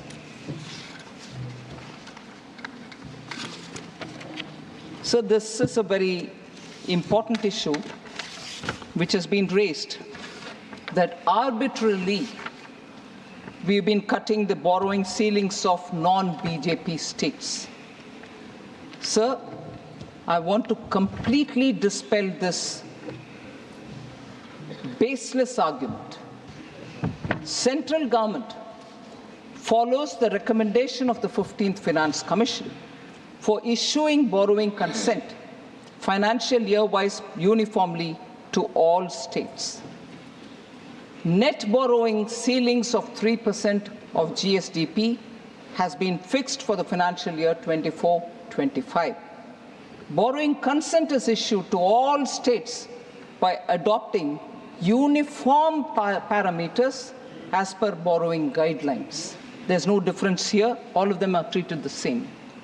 Moreover, the 15th Finance Commission has also recommended performance-based additional borrowing space of 0.5 of GSDP. This is linked to the performance in power sector reforms. List of states, sir, which have fulfilled the requisite criteria related to power sector reforms and availed additional borrowing space of 0.5% of GSDP, I'd like to present before you, sir. In 21-22, 22-23, and 23-24. Example, West Bengal, 6,911. These are additional borrowing over and above the 3% which is given unconditionally. 6,911 for 21-22. 8,352 for 22-23. It is in crores or 7,200. This figure is in what? Crores. Crores. Crores. Sorry, thank you. So 6,911 crores, 8,352 crores, 7,276 crores for 21-22, 22-23, 23-24. If that is West Bengal, sir, Tamil Nadu, 7,054, 21-22 crores, 5,775 crores, 9,656 crores. Additional borrowing allowed each year because of power sector reforms. That is Tamil Nadu, sir. Kerala, 4,060 crores, 21-22. 4,263 crores, 22-23. 4,866 crores, 23-24. Additional borrowing permission and availed these amounts are on record. Now, Himachal Pradesh is just now, so I can't give the figures straight away. 251 crores was allowed in 21-22, but we've not had any claim after that. I can read that for other states as well. So there is no arbitrariness here. On the Kerala issue, sir, I can't find Honorable Member John Brittas, because he did raise this issue in between when I was speaking. He's not here. But never mind, I'll say, sir, on the Kerala issue, sir, Honorable Supreme Court has also mentioned to the state to resolve the matter amicably with the centre. It implicitly supported the stand of the centre. They didn't say centre is wrong. Thank you. Don't take your seat. Take your seat. Take it. No, you are here, but not to interrupt, to listen. But sit down, sit down. Sit down. No, your name was referred because you were absent. Now that you are present, you will follow the decorous conduct. Please. No. This is not done. You are an experienced person. Sit down. So on the Kerala issue, sir. And Honourable Minister. a word of suggestion. Yes, sir. Next time, be careful. Oh, right. While naming Dr. John Britas. Because if you name him, he claims a right. Oh, right. And you... Well, I don't want to name anyone. So on the Kerala issue, sir, Honorable Supreme Court has actually mentioned that the state should go amicably settle the matter as regards borrowing. The Supreme Court did not imply that there's wrongdoing or a malafide. If I can infer it, sir, implicitly supported the stand of the centre. I'll quote just one small paragraph, sir. The plaintiff state, Kerala, has failed to establish the three prongs of proving prima facie case: balance of convenience and irreparable injury. State of Kerala is not entitled to interim injunction as prayed. So the subject of Article 293, whether the centre should do it, should take an oversight mechanism, all this may be enough. Please maintain decorum. No. Please take your seat. Please, only an interruption for, please, Honorable Finance Minister, please continue. Please continue. Dr. John Britas, don't make it a habit. Please, sir. Please. Okay. I want to just pick on the word he uttered, sir. Sir, Honorable Member John Britas, I wanted to refer to him because he was not here. You were gracious enough to say, oh, he's come, you talk about it. Then there was this little banter about whether he gets a right to... I have not mentioned anything about him till now, but he would, in the interest of his state, want to speak something. But to imply that I'm picking and choosing to my convenience is because he has not heard what I said earlier, or not even was here to hear what borrowing, additional borrowing over and above the 3% which is given unconditionally has been given to Kerala over the 3 years. He was not even here to hear it. And then to say, no, she's picking and choosing. No, I've given a comprehensive picture of what the additional borrowing is, which is a conditional borrowing. But earlier, the 3% was completely given, was all said, sir. Unfortunately, John Britas, honourable member, was not here. Now to say she's picking and choosing, no. I've given the whole story and I'm picking and choosing one line, which is important for establishing centre's credibility. One second. Honourable Finance Minister. Based on the Constitution. What I find is Dr. John Britas makes impact when he is absent, makes impact when he is present.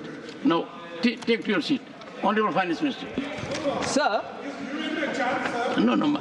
This is never done, sir. You know it more than I do. Please, sir. No. Sir, based on the constitutional provisions. Please, go ahead. Please.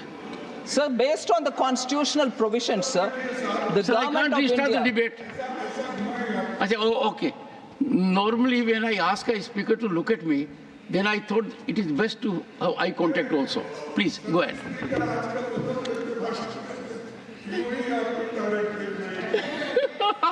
I'm following the rules, sir. Yes. No, the leader of the opposition has appreciated you. Thank you very much. Please go ahead. Sir, based on the constitutional provisions, sir, the government of India adopts a rule-based system. This ensures fairness to all states, and no deviation is entertained because of presumed entitlements or presumed prejudices that may prevail. No, we follow as per the Finance Commission's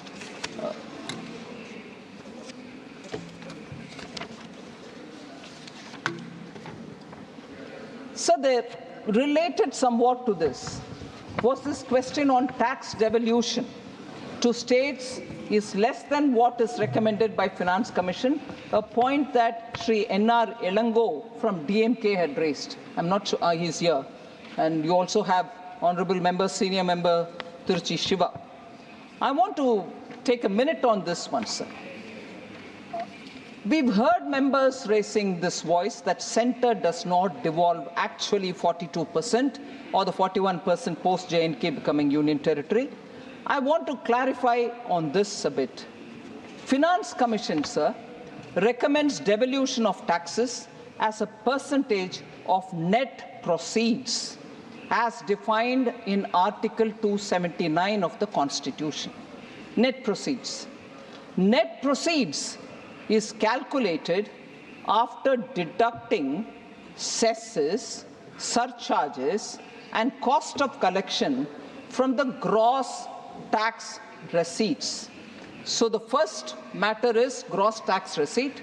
From there you remove cesses, surcharges, and the cost of collection, and then you arrive at net proceeds, and it is from the net proceeds is the devolution of 41% or 42%. Sir, it is wrong to calculate devolution based on gross tax receipts and then claim that the center is devolving less than what is suggested by the Finance Commission to the states, because the mandated amount, which is 41%, is based on net proceeds and not the gross tax receipts. So it should be noted, sir, the devolution is not a percentage of GTR, but it is a percentage of the net proceeds. Center has always given the prescribed percentage from the net proceeds without fail to the states. And who arrives at the net proceeds? Does the center decide the amount? No.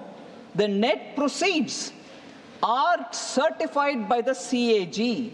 It is that amount which the CAG gives you as net proceeds is this much. So on this, you will devolve 41% to the states. So I cannot choose saying net proceed is only this much and not another.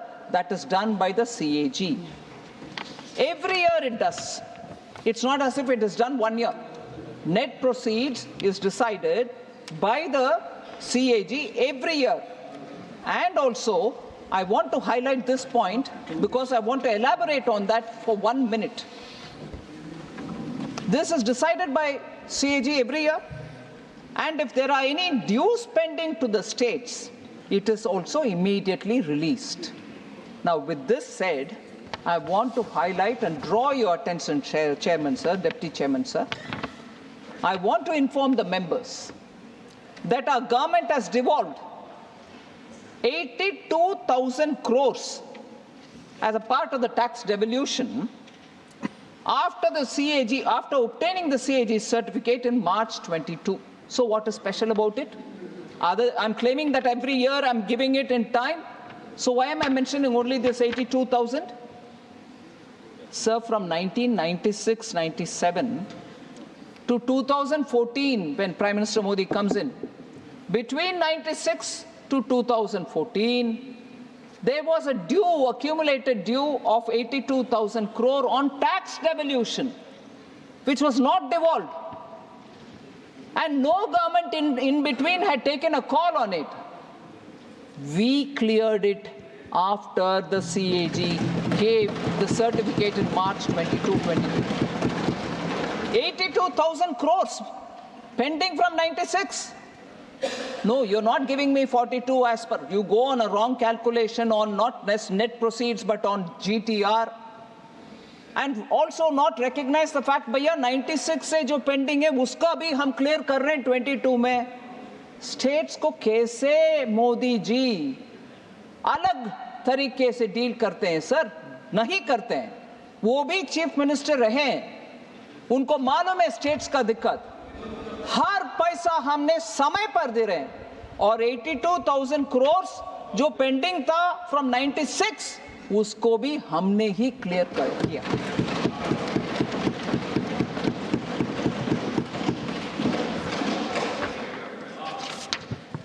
Sir, almost at the end, sir.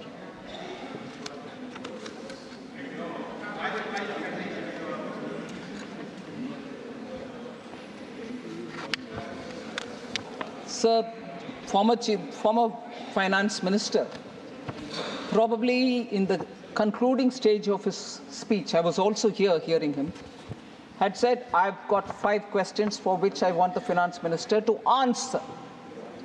And the 5 questions pertain to minimum wages, legal guarantee, education loan waiver, abolition of Agniveer, scrapping of NEET. I just want to give a very quick response to each one of these points. Sir, minimum wages of 400 a day. Sir, I'm referring to the Honorable former Finance Minister, sir, who had raised 5 questions and wanted us to answer.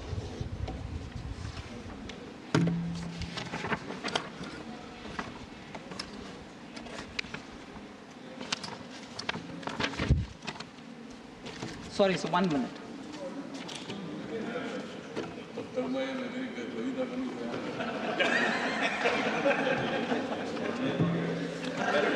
I think, but the best that has happened is the Honorable Finance Minister has not taken the...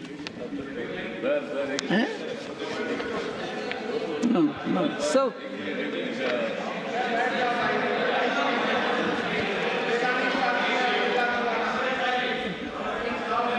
no. The Honorable Minister is also a poet, but not this occasion. 400. Not this occasion. Yes, not to you. There is another Honorable Minister behind you. Oh, okay. So my problem is I'll have to find some mechanism. If there are Honorable Ministers and the second one rises, then if I tell one, the other one may misunderstand it. Honorable Minister, please. Yes, sir, I'm just responding, sir. Well, I'm not addressing the Honorable Finance Minister. Yes. Mr. Thavle, please.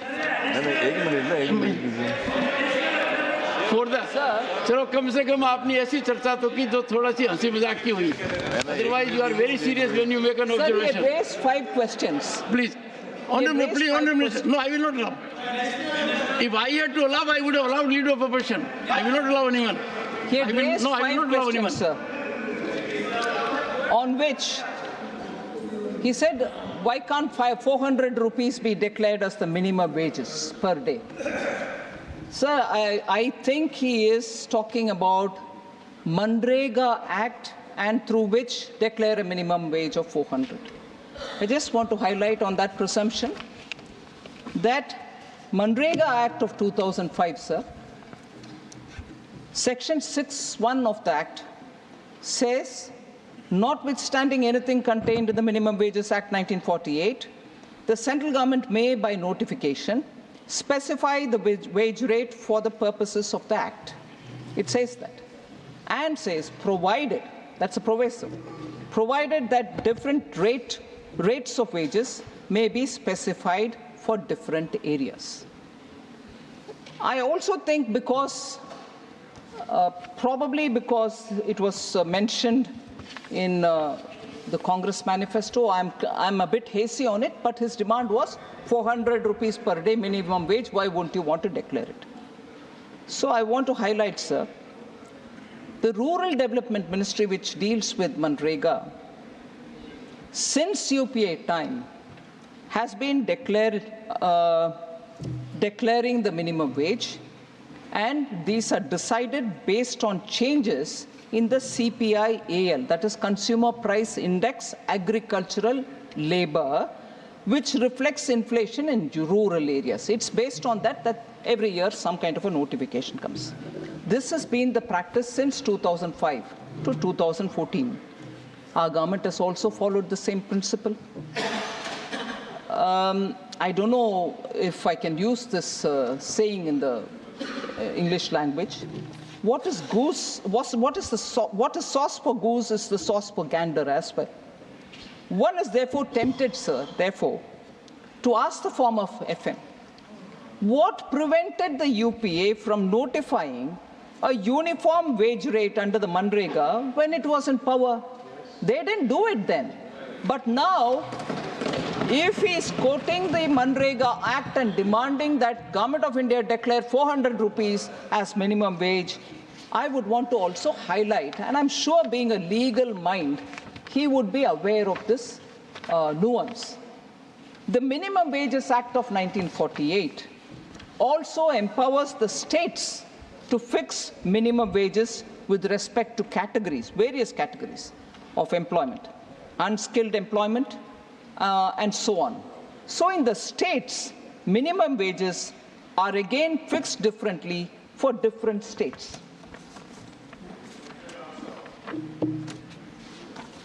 So permit me for a minute, sir.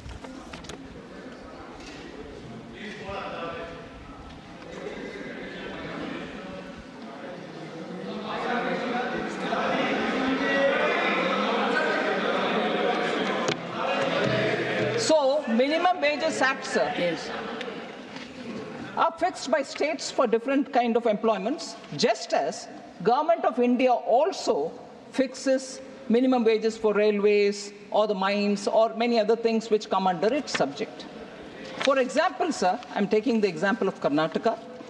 State government notifies 4 different zones to fix minimum wages for unskilled workers. Zone 1 is for Bangalore city and the city corporation area. Zone 2 is for district headquarters and in the various districts, and so on. In the state of Himachal Pradesh, I would like to draw your attention, sir. In the state of Himachal Pradesh, as per the latest notification, or latest in this subject, which was issued in May 23, it was issued by the state government that unskilled wage earners will get a 375 rupees minimum wage. 1 second, Honorable. I must appreciate your fairness.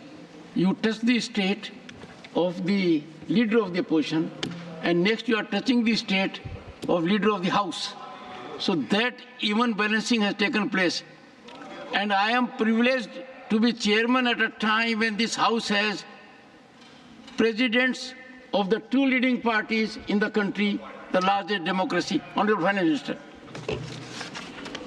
So, if wages are to be fixed by different states at different levels and for even within a state different zones, it's difficult to think of how the central government can fix a wage of 400 rupees and also say, therefore, it should be done for the entire country. Sir, also,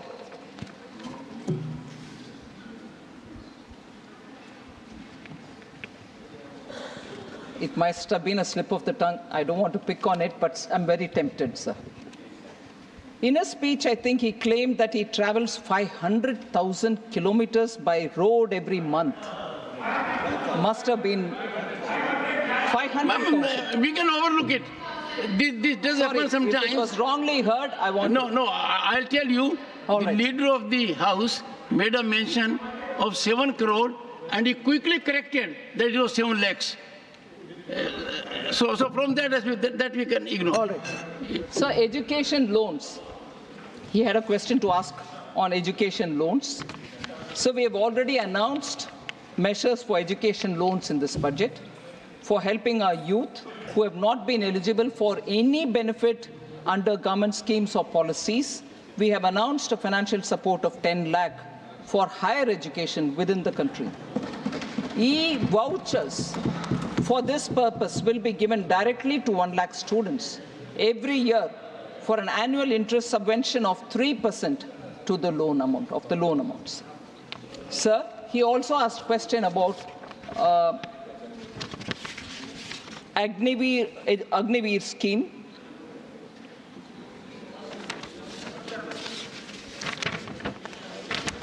I wanted to highlight, sir, former finance minister has served as also former home minister. I'm sure he understands the nuance involved in national security. Agniveer is a very reformative step to enhance the capabilities and battle readiness of our armed forces. It ensures actually that we have fit soldiers who are on the front line. So one of the expected outcomes of the scheme is that armed forces will have much younger force by recruiting those in the age group of 17.5 years to 21 years and retaining only 25%, thus reducing the average age of the Indian soldier. Why should we do it, sir? In countries like the US and the UK, soldiers are required to render only 2 of the 6 years in service because they want to keep the young, fit, and agile person at the borders. I hope on matters related to the fitness and battle readiness of the Indian Army or the armed forces, we don't do politics, sir, because it is something which is going to be critical for this country. We need young, fit, and battle-ready young people who are going to be trained. In fact, I was going to bring in here one of the news items which had come in the last 2 days about how, in terms of fitness and in terms of skills acquired, which are so required at the borders, Agniveer people have come out with flying colors. Studies have proved it. So this is a scheme which is very important, and we need to have greater sense of looking at the national interest rather than just take policies on some other consideration. I'd like to remind, sir, when in 2014 Prime Minister Modi reviewed the situation, I got into defense only later in 17, and therefore with some interest I went back to look at also the earlier periods. 2014, Indian armed forces, particularly the army, didn't even have bulletproof vests. We had to panic buy and give them. And in that, the role of Manohar Parrikar ji, Arun Jaitley ji, to make quick procurements, and we had to procure it from elsewhere. But today, in our country, we produce bulletproof vests which are good enough for our army, and they feel that it has given them the sense of security. Not just bulletproof vests, sir, it is also a truth that in India, at that time, for 10 years, major defense procurements did not happen. And this is not a fiction that I'm telling you. In the House, the defense minister then had said we can't procure it because we don't have the money. So Agniveer is a scheme which we brought in with great sense of commitment to keep our armed forces battle ready. And young and fit people get into the army, and I don't think there's a need for us to unnecessarily worry that this is causing some kind of a distortion. Not at all. It is with the acceptance of the armed forces that it has been brought in. Sir, he is also, I think I've addressed the 4 issues that he had raised. The 5th one is NEET. So, Honorable former Minister, he's a lawyer. Probably he spoke one day before the final judgment came from Supreme Court on the NEET. One day before he spoke, and therefore the verdict which was given by the Supreme Court, he probably wouldn't have been aware.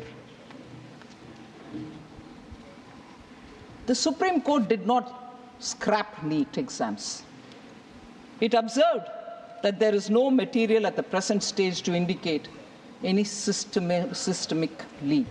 That's about the NEET exam leakages.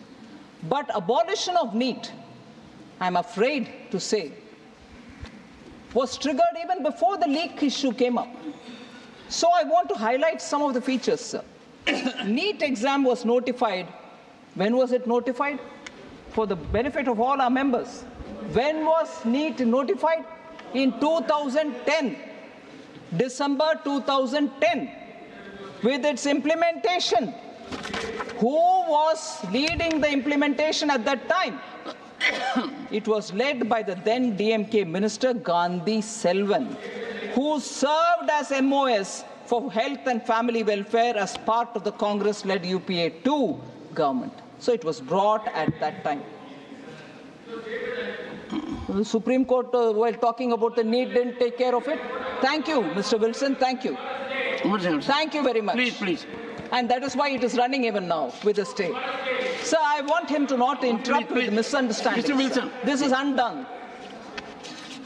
UPA, in 2012, the UPA 2.0 introduced NEET undergraduate for medical examinations as well, medical admissions. And 2013, the first exam took place. All during UPA 2013, the exam took place. When the Gazette notification of 20th December 2010 was challenged in the Supreme Court, both the lawyers of the Medical Council of India and UPA's Additional Solicitor General of India defended NEET. When it was challenged in the Supreme Court, December 20 was the time when Gazette notification was issued, and that Gazette was challenged in the Supreme Court. That time, both the lawyers of Medical Council of India and the ASG of UPA government defended NEET, saying this was an effort to streamline the admission process. Sir? Sir, therefore, sir, the ASG then stated that the earlier system of multiple examinations was neither in the national interest nor in the interest of maintaining the standards of medical education, nor did it serve the interest of the poor middle-class students who had to buy forms of several examinations and travel across the country to appear in the examination. Multiple examinations they had to take. NEET does not, sir, disadvantage anyone. NEET does not disadvantage anyone. It expands opportunities. Sir, Tamil Nadu students secure 85% of the seats with 69% reservation, which is upheld in Tamil Nadu. With that reservation intact, and with this process of NEET, 85% seats, which is 85% of the seats within Tamil Nadu, and 15% of all seats from all states put together, they can go for the 15% seats to any state that they want. So, Tamil students benefit from All India quota in other states also. Now, when former finance minister is talking about NEET, I also want to underline this fact, sir. 2011, when the DMK rule concluded, Tamil Nadu had just 1,945 medical seats. Presently, there are 10,425 medical seats, a remarkable surge of 8,480 seats in the past 11 years. Sir, therefore, NEET has ensured cost-effective medical education for families. Certainly, it has hurt some vested interests, particularly those in the medical education field, because no longer selling of medical seats is possible. And therefore, it has hurt a lot of people. That is why a particular lobby was actively against NEET, even before this NEET leak issue has come up. Sir, in the year 22-23, 12,997 Tamil Nadu government school students wrote the NEET exam, and of them, 3,982 students passed it. It is noteworthy that the pass percentage has increased from 27% in the last year to 31%. So I want to say, sir, only before NEET came in, only a few students from few schools in selected regions of Tamil Nadu could get medical seats. Now it is across the board. There are, of course, I don't know if you will permit me, government schools. I want to take the name of few government schools students from Tamil Nadu belonging to very humble backgrounds and rural areas who have passed the NEET examination over the last few years. I'll take the names, sir. Young girl Kanimuri, Needur Mailadurai, daughter of a laborer, Kooli Tozhilali in Korandai, and temporary taxi driver. He works also as a temporary taxi driver. She got in 2023. Annapurni from a place called Singam Punari, Sivaganga district, the district from where our former finance minister hails. That girl has also managed to come in. She's the daughter of a construction worker, 2023 again. Arivu Nidhi, Virali Malai is the place from where she is qualified, which is in Pudukkottai district. Son of a laborer, and he is also a Kuli Tolilali in 2023. Divya Bharati in a place called Talavadi in Erode districts. Daughter of a laborer, again a Kuli Tolilali in 2023. Kavi Arasan from Karambakudi in Pudukkottai district, son of a farm laborer. Jeevit Kumar Periyakulam Theni, son of a goat rearer, shepherd, in 2020. Kavi Priya from Chayyar, sir, daughter of a farmer, 2022. Santanam from Dharmapuri, son of a farm laborer, 2022. Ramya from Karamadai in Coimbatore. She's a scheduled tribe, a particular tribe which is very disadvantaged in Tamil Nadu called Irular. She is a Irular candidate, daughter of a laborer. Yes, budget, because the former finance minister asked about it. I'm duty bound to answer. Sir, I may get the name wrong. The last candidate who I want to say, Karamadai, Coimbatore, Pirisika. I may be wrong with the name. She's the daughter of a tailor. Now, are these not success stories of NEET? Are these not students from rural areas? Are these not students who belong to the lower strata? Construction workers, coolie workers, farmers, taxi drivers, their children are coming through, sir, NEET. Sir, please, nothing will go on record, Mr. Vasan. You are a very senior man. No, nothing. Sir, I come to the last point, sir. I conclude. I come to the last point. Please.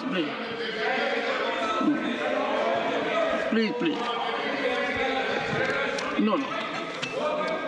All honorable finance. The last point, sir. Take your seat. Please, nothing is going on record. Sir, honorable member, finance minister. I am extremely indulgent when you speak. But when finance minister speaks, no, she is not yielding. No. Sir, please take your seat. These are 5 Mr. Tiruchi questions. Shiva has done the right thing. Please take your seat. Please. Sir, the debate has happened. All members have spoken. Specific 5 questions which have been, whoever member was allowed by the chair spoke. Whoever member was allowed by the chair spoke. 5 questions specifically was asked by the former finance minister. I'm giving him answers. I wish, with your support, I hope all members can at least listen to the answers that I want to give. Please, ma'am. Sir, the last point. The last point, sir. Former finance minister asked a couple of questions. Again, most members are saying, what has this got to do with budget? Why do you want to answer on this? Why do you want to answer on that? But it was a question raised. I don't know if it is related to budget, but because during the budget debate it was raised, I'm answering. Questions were raised. And I'm quoting the finance minister from the YouTube which comes of the debate in the Rajya Sabha. I quote, sir, I ask, why does the UPSC have to play a role in the appointment of the DGP of a state? Why should a state government not appoint the vice chancellor of state universities? Unquote. Sir, I'm just wanting to say, of course, people can say, why are you answering? It's not budget. But why was he asking? Because it's not budget, so I'm answering here. Sir, I am indeed appalled that a very respected senior advocate, I'm not an advocate with due respect. All senior advocates are respectable. Yes. So, he has raised a question saying... And you may not be aware, Honorable Finance Minister, I am a senior advocate under suspension. No, Mr. Prabhu Patel, I am a senior advocate and Bhupender Yadav knows under suspension because if you hold an office like this, your sanad is suspended during that period. So I suffered, leader of the opposition, 2 things in 2019. When President issues warrant, now imagine warrant to a senior advocate appointing me as governor, this led to suspension of my sanad also. So you have respect, I'm sure, for all senior advocates, whether under suspension like me, not otherwise. Sir. Sure, sir. Sir.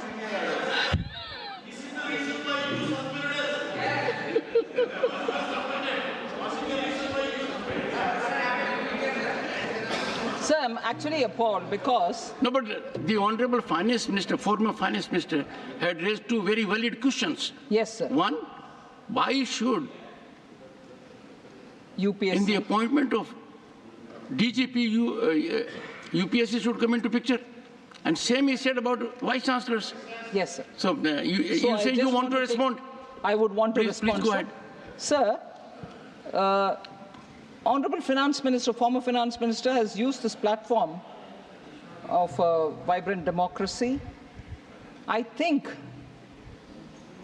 he's misrepresented the situation to an extent that it goes contrary to the judicial verdict of the Supreme Court itself. So on both counts, sir, guidelines which have emanated from the Honorable Supreme Court are very clear. On this issue of DGP appointments, sir, as to why the UPSC has to play a role, I just want to highlight, it was in this case of Prakash Singh and others versus the Union of India, 2006. This case was decided by the Supreme Court on 22nd September 2006. And it directed in the following words, quote, "The Director General of Police of the state shall be selected by the state government from amongst the 3 senior-most officers of the department who have been empaneled for promotion to that rank by the Union Service Commission, Union Public Service Commission. The state picks up on 3 candidates, sends the panel, and it is the UPSC which decides." This is the verdict of the Supreme Court in that police reform related case, which was another policeman, Prakash Singh, and others have gone to the Supreme Court, and in that it clearly says that it is the UPSC. One, sir. Second. 1 second. On the... 1 second. What is your point of order? Come to the point of order, don't make a speech. Wait, sir. 1 second. If Supreme Court decided yardstick is the criteria, why has the government not followed it in the case of Election Commission of India when there was a clear-cut directive? Everything you say, Randeep Purjiwala, is irrelevant. Why? Everyone is aware about the judgment. Honorable members, no, not like this, sir. He had to speak. Has the former finance minister, look here, I take it as a very serious situation. Has the former finance minister, while asserting why are you having role of UPSC in appointment of DGP, misrepresented the situation? According to the present finance minister, the former finance minister totally misrepresented because there is a categorical judgment of the Supreme Court in the case of Prakash Singh, and directive is categorical. The state government will select DGP only out of a panel that is approved by UPSC. Now, this is a settled situation. Everyone knows. So I'm sure as and when Honorable former Finance Minister will there, I take a very serious view of it. One second, sorry. No. Honorable members, I take a very serious view of it because I have indicated this House cannot be used to emanate information by way of misrepresenting particularly a Supreme Court judgment known to one and all by and large, and that too from a senior advocate. Ma'am, I take note of it. You kindly put the judgment on the table of the House. Just so. Number.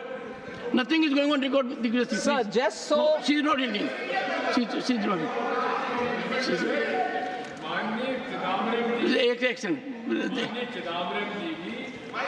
काफी प्रतिष्ठित वकील हैं, home minister भी रह चुके हैं, तो क्या आप वो जब यहाँ पर उपस्थित रहे तो उन्हें अपना स्पष्टीकरण देने का मौका देंगे? बिल्कुल। माननीय सदस्यगण, नहीं, माननीय सदस्यगण, दिग्विजय सिंह जी ने बहुत महत्वपूर्ण बात कही है। एक चार्ज है कि पूर्व फाइनेंस वित्त मंत्री ने सदन के समक्ष महत्वपूर्ण तरीके से कहा है कि राज्य सरकारों का ही अधिकार है डीजीपी बनाने का, और आप यूनियन पब्लिक सर्विस कमीशन को क्यों बीच में ला रहे हैं। उनका डायरेक्शन साफ है कि you are doing this because you want to control states. Imputation यही है। The present finance minister says this is being done not by any executive order. This is emanating from a judgment of the Supreme Court that was imparted in 2006, and the judgment is categorical, and I am sure even us, every lawyer knows it, that appointment can take place only out of a panel approved by UPSC. I agree to your suggestion. And we will put it to the former finance minister in what circumstances, while being senior advocate, he could misrepresent the situation so gravely to misinform the nation at large. We'll put it to him. I agree to your suggestion. Yes. Sir, just to be sure, sir, I want to reread the verdict of the court. 22nd September 2006. Supreme Court directs thus, I quote, "The Director General of Police of the state shall be selected by the state government from amongst the 3 senior-most officers of the department who have been empaneled for promotion to that rank by the Union Public Service Commission," unquote. So that's about the DGP. Now I come to the issue of the Vice-Chancellor of state universities. Sir, Supreme Court of India again in a judgment in State of West Bengal versus Anindya, Sundar Das and others in 2022 asserted, and I quote, "Regulation 7.3 of UGC, minimum qualification for appointment of teachers." This is UGC. UPSC. This is UGC, sir. University Grants Commission. University and that Grants. was Okay. Sir,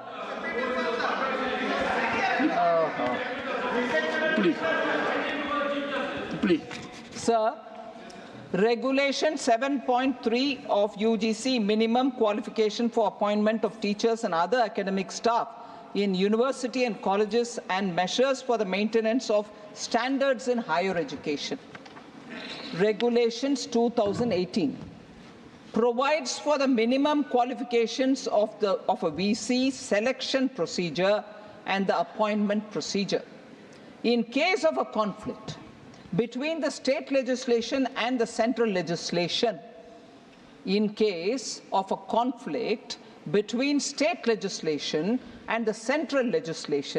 central legislation shall prevail by applying the rule principle of repugnancy.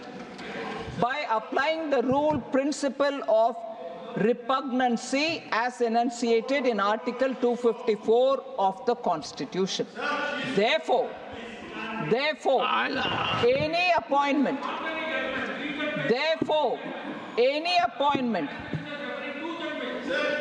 Sir, you're a senior advocate. I'm talking to you even though I'm not an advocate. I'm sure you're going to be conscious of what I'm talking. It's very well for the members to be conscious, but don't they trust in you? You're the chairman of the House, but more importantly, you're a senior advocate of the Supreme Court, who's also the chairman of the House. I wish the members give you that much of trust and faith in what they are doing. Therefore, sir, any appointment of the as a Vice Chancellor, contrary to the provision of the UGC regulations, can be said to be in violation of the statutory provisions warranting a writ of quo warranto, unquote. Sir, how can we therefore countenance a former finance minister coming to the people at large and talking about dilution of federalism, when it is clear that when there is a conflict between the two, the central legislation is the one which is going to prevail, and that is Article 254. So, therefore, sir, I just want to highlight that the field which is occupied by the judgment of the Supreme Court in these matters, to which, by virtue of being a senior advocate, the Honourable former Finance Minister should be more aligned with the judgment. I wish to indicate to the House that these judgments and the spirit which is caught in these judgments are very important. And therefore, when he is referring to why should the DG be appointed, why should the Vice Chancellor be appointed by the UGC and so on, there is so much of legal material available.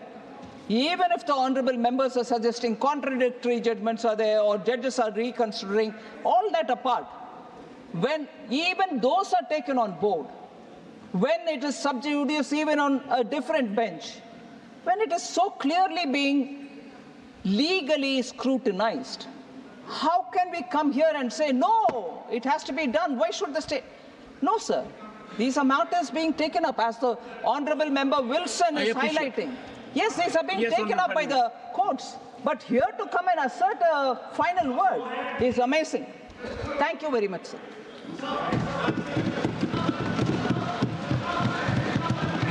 Dr. L. Murugan, Dr. L. Murugan, Dr. L. Murugan to move the following motion. That the rule, nothing going on record. That the Rule 272 of the Rules of Procedure and Conduct of Business in the Council of States in its application to consideration of the demands for the grants of the related ministries, departments for the year 2024-25 by department-related standing committees during the current session of Rajya Sabha be suspended. Motion moved. Respected Chairman, sir, with your kind permission, I rise to move the following, that the Rule 272 of the Rules of the Procedure and Conduct of the Business in the Council of the States in its application to consideration of the demands for grants of the related ministries, demands for the year 2024-25 by department-related standing committees during the current session of Rajya Sabha be suspended. Motion moved. Those in favor will please say aye. Those against will please say no. I think the ayes have it. The ayes have it. The ayes have it. The motion is adopted. Discussion on the working of the Ministry of Housing and Urban Affairs. Shri Ghanshyam Tiwari to raise a discussion. Mr. Saket. Mr. One second. Take your seat. Mr. Saket. One second. If the Honourable Minister has not responded to something. तो अब से थोड़ी देर पहले वित्त मंत्री Nirmala Sitharaman budget पर चर्चा जो हुई लोकसभा और राज्यसभा में उस पर जवाब दे रही थी। कल उन्होंने लोकसभा में जवाब दिया और अब से थोड़ी देर पहले उन्होंने राज्यसभा में जवाब दिया।